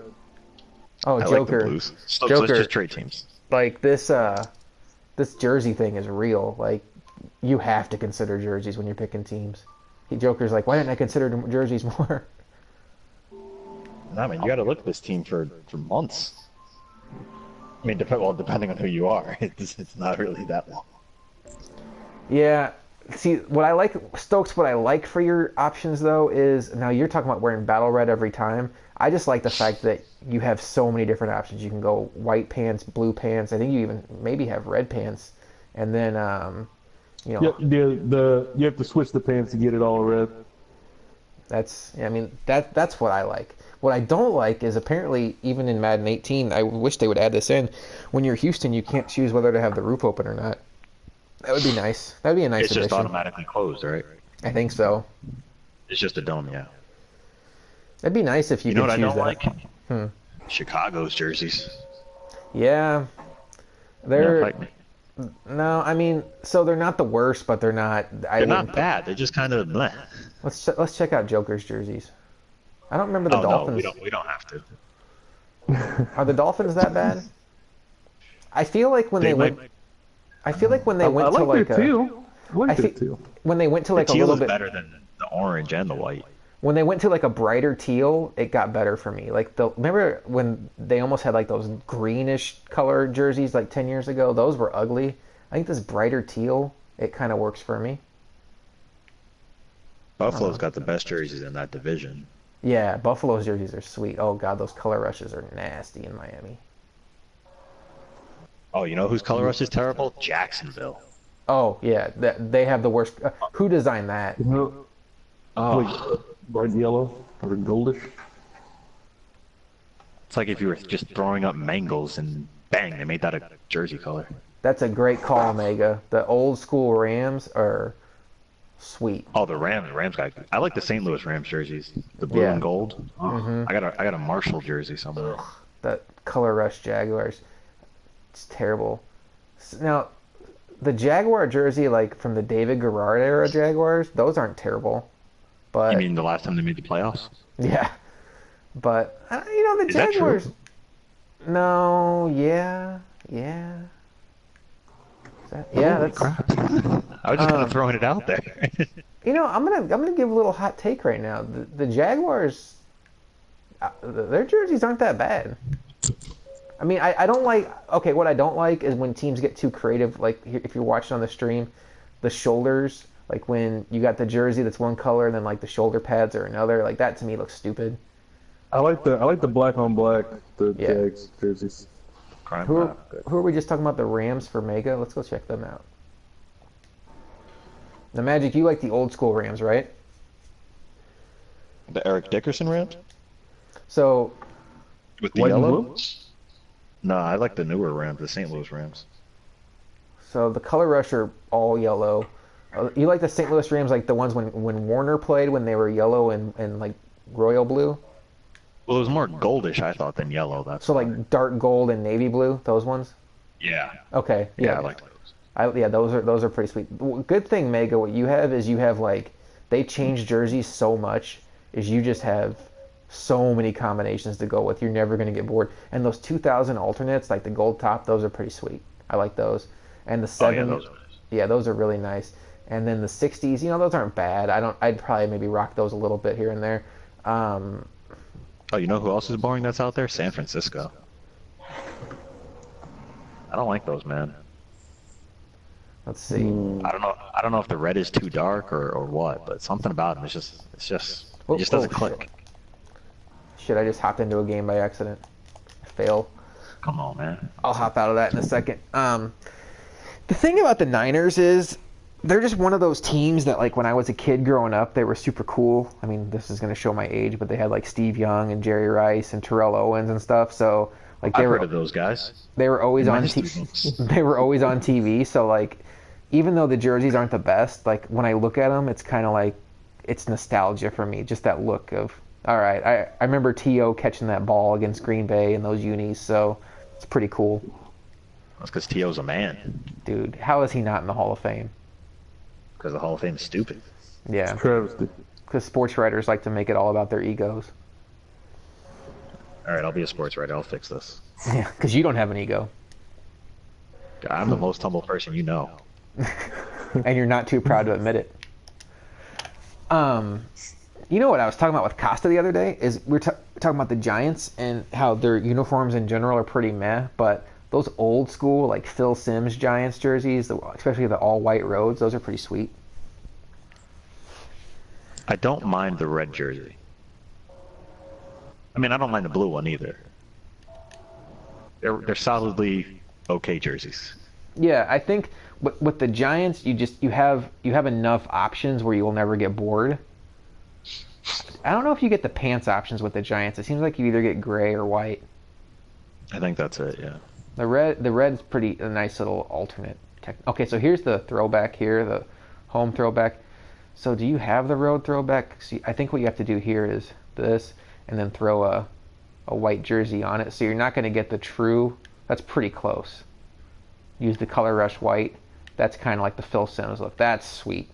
Quinn was saying the Pats don't have bad jerseys. I tend to agree with that. I like the Pats, the red jerseys for the Pats. When I was the Pats, Patriots are awful. really? And everything. But they just won the Except Super Bowl. except at winning football games. When I was the Pats in AFL, whatever it was, Madden 12, these were the jerseys I rocked all the time. And I love them. I love that like old Patriot guy on the helmet, like in the football stance. And it was these. And then I even like mixing in like blue pants with them, if you can find them. That red doesn't look bad. Yeah. Oh, you know who else was terrible? Just kidding. Who? I was gonna say Detroit, but I forgot that they have those black alternates. Oh. Those are sweet. Yeah. The blue number? Yeah. I'll show But you. before those black alternates. I'll show you Costa's favorite jerseys in the game is the Washington Redskins, Florida State University version. So I don't know if I'm it's. Let's see. What is this? They, What is this? ironically, I think they first wore them when Steve Spurrier was the coach, which is just kind of ironic because he was a Gator. Maybe it was on purpose. Could be. Oh, here they go. Oh, yeah, those are nice. 1960s throwback Redskins. I'm thinking that what Costa's talking about is maybe you take the... Let's find it. Okay, you take the alternate classic, which is this, and then you take this helmet, which is the 60s helmet.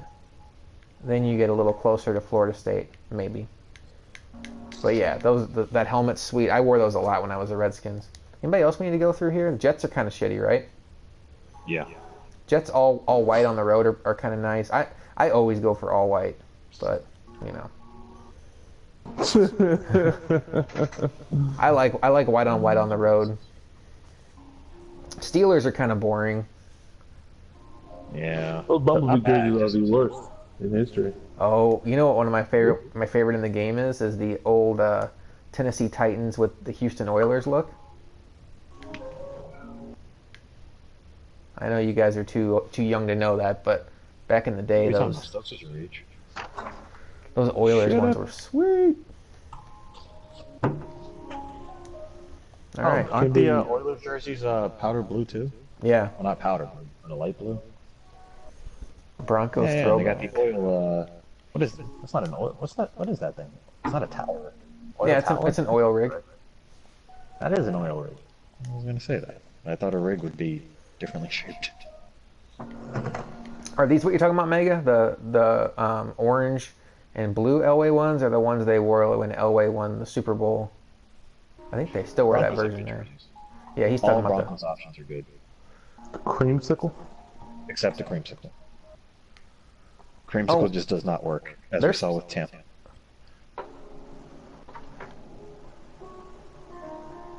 I think he's talking about the yellow throwbacks. Oh, the really old ones. These are the ones that. Okay. God, I got to question Mega's taste in jerseys. I don't see it. You like those jerseys? He likes them. I don't. He's like, those are pretty nice. Let's I see. think he said they're awful. He said they're awful.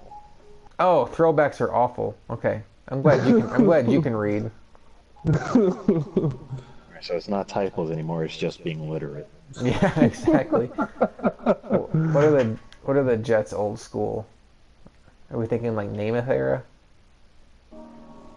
Joe Namath is so overrated, man. Well, the alternate classic are the ones that kind of like blue and gold. I don't know.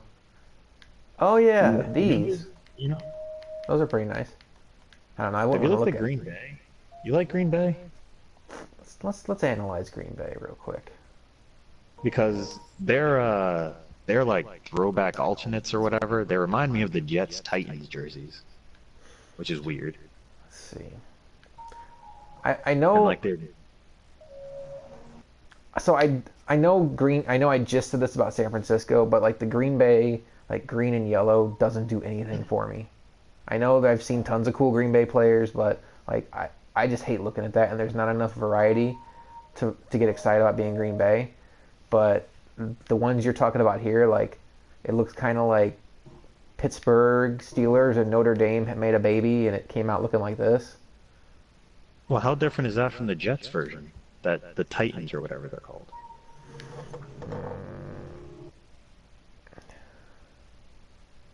I think it'll record SJR. It's on YouTube. You'll want to listen to the first 2 hours. For the last like 30 minutes, we've been talking about jerseys. You don't want to. You probably don't want to. Or maybe you only want to listen to the last 30 minutes. This is the most the most engaged Magic has been the entire podcast. We start talking about jerseys, and he sits up on his bed and he's like, "All right, let's go." Yo, I'm in my chair, sir. Turns on Madden. Do you want to do the jerseys? Yeah, let's get it going. Stokes is Talk about like, jerseys. "How much longer do I got to stay on here before it's considered rude?" Yeah. Is there anybody else we can look at? Wheelhouse guys. Raiders are kind of boring. I mean, their jerseys are sleek, but you just don't have any options. Yeah, you don't have any options. That's the problem with them. Like I love the silver black look, but I mean this is basically what you're dealing with every game. Come on, hey, somebody trade with me. Trade teams with me. We'll do a 53-man trade. I just want different jerseys. Jick, and I don't know if Joker's still listening. You guys want to play Rocket League for a little bit, guys? What do you mean? Twos are not good enough for you? You got to invite Joker to this? I mean, if Joker wants to play, if he don't want to play, then that's fine. I mean, because I figured if I ask you over the air right now, and he's listening, he feel some kind of way about that. I think. It's his problem. Tell him to get up out his feelings. I mean, if he wants to play, then he's welcome. Hey man, I don't mess with that threesome stuff. Not What kosher. you just say you're a golden threes. Listen, don't let the facts get in the way. Facts. I love those Cardinals jerseys. You like them? Oh yeah. Red, gold. I mean red, black. It's all good. It's all good in the desert. Yes, sir. How about Chiefs? Too hot there though. Same. Chiefs, I don't like. Whenever I had the Chiefs, I had them in all red. When I had them in PS4, whenever I had the opportunity. So, yeah, I mean, all red is just fantastic. Oh yeah, it has to be the all reds. But Yeah, I can dig that. you know, just I don't know. Costa They're keeps fine. talking about Atlanta all black. Yeah, Oh, that's, Atlanta. Atlanta, whatever. Atlanta's one of those teams that it's kind of like Who was the other team? Oh, New Orleans. You can't pick a bad combination with Atlanta. The color combos are they just work no matter what you do, and the way the uniform looks, it works. It's modern looking. Yeah, it's unfair. Yeah, And they're in the dome. Their all whites are cool, and they work with the red sleeves. Okay, the all red, nah. The color rush Atlanta don't even do that. The white color rush is cool. Oh, those numbers are black, right? The color rush. Yeah. All red with black numbers. Yeah. I mean, they're fine. I don't know if I would ever like cycle through all these Atlanta jerseys and be like, I'm gonna wear those. Yeah. There's just so many other sweet options. Even the throwbacks are pretty nice. But what I like about Atlanta is where's the all black? Oh, it's in there. All right, we gotta just make it. Hey guys, I've had this apple juice out of the fridge. Is it still okay? Because it says refrigerate after opening. How long has it been out of the fridge? Like 2 days. I mean, you're probably fine, but I mean, you can smell it. If it smells anything unlike orange juice. I'll let you know what happens. It smells like hot apple juice, which just makes me not want it. So why are you even considering it if it just smells like hot apple juice? I didn't think that's what it would smell like. SJR. The hot, man. We talked about your dilemma dealing with Edub. We talked about the Costa decision to try to stay put and get Atlanta. It is interesting though that you wanted Atlanta. SJR says he wishes he would have just stayed put and got Atlanta. Now he's in Cincinnati. But for what it's worth, if you want to go back and listen, we talked about winners and losers of the draft, and Magic thought you were one of the winners of the draft. So don't be so hard on yourself. I mean, if you don't want Cincinnati, I'll take Cincinnati. Oh, Cincinnati jerseys. I like those. Yeah, we can end this on the orange, Cincinnati black. jerseys. Joker, you gotta to... get them white, though. You know? Yeah, don't they have an orange alternate too? Like it.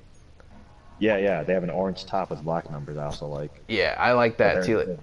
like the black with the black pants and the orange numbers, or orange outline, I think, and white numbers. Cincinnati kind of loses me on their road jersey. It looks a little too CFL-ish with like the black pants and then the orange shoulder pads. Like that look to me, it looks like somebody's kid was in uniform editor. I mean, I like the color combo, but then like the color rush is sweet. You can do so much with Cincinnati. I love the orange alternate. I love the all blacks. Oh god. I gotta find another league just so I can get a team with jerseys I like. I seriously would take the Saints Saints or the Panthers just to have the uniforms. I'm gonna go look at the Saints before I close out. Just one last look. One last look. So nice. Joker, are you gonna play Rocket League with these guys? I feel like I should ask. Joker, you don't have to. Magic's afraid you're gonna hold him back. Yo, Joker, man, he's a ball hog. I can't rock with that. Joker's a ball hog at everything. Plays right. Stokes plays right. Top notch. So He's like my beach partner for volleyball. Just get out of the way and let me do my thing. But yeah, I don't know why you keep putting on the airwaves like I'm not making to do what it do. The first game, admittedly, it was pretty awful. It was pretty bad. I mean, the first game back, it took a moment, but still. After that, the second game I was on. The third game, the fourth game, no, the third game we were on. The fourth game. Fourth game, I let you make it do what it do, and we got stopped. The fourth game was hilarious. I don't know what to talk about. I let you go full Russell Westbrook, and this is what happens. Joker's not gonna play with you guys. Sorry. Yikes. All right, maybe next time. Is it because they're black? It might be. Sure as hell why we got kicked in the last 5. All right, guys, we're gonna call it here. So guys that are wanting to listen back can. I'm gonna go ahead and take us off the air, so you guys can stick around for a little bit if you want to. But we're going to go off the air now. So AFL, have a good night, and we'll be talking to you on the page. And look forward to the PS4 draft, which should be starting soon. I don't know how they're even going to do team selection, but PS4 team selection is starting soon. I think Laura's going to put out some information tomorrow. So look forward to that, and we'll talk to you next time. Are we off air? Yes.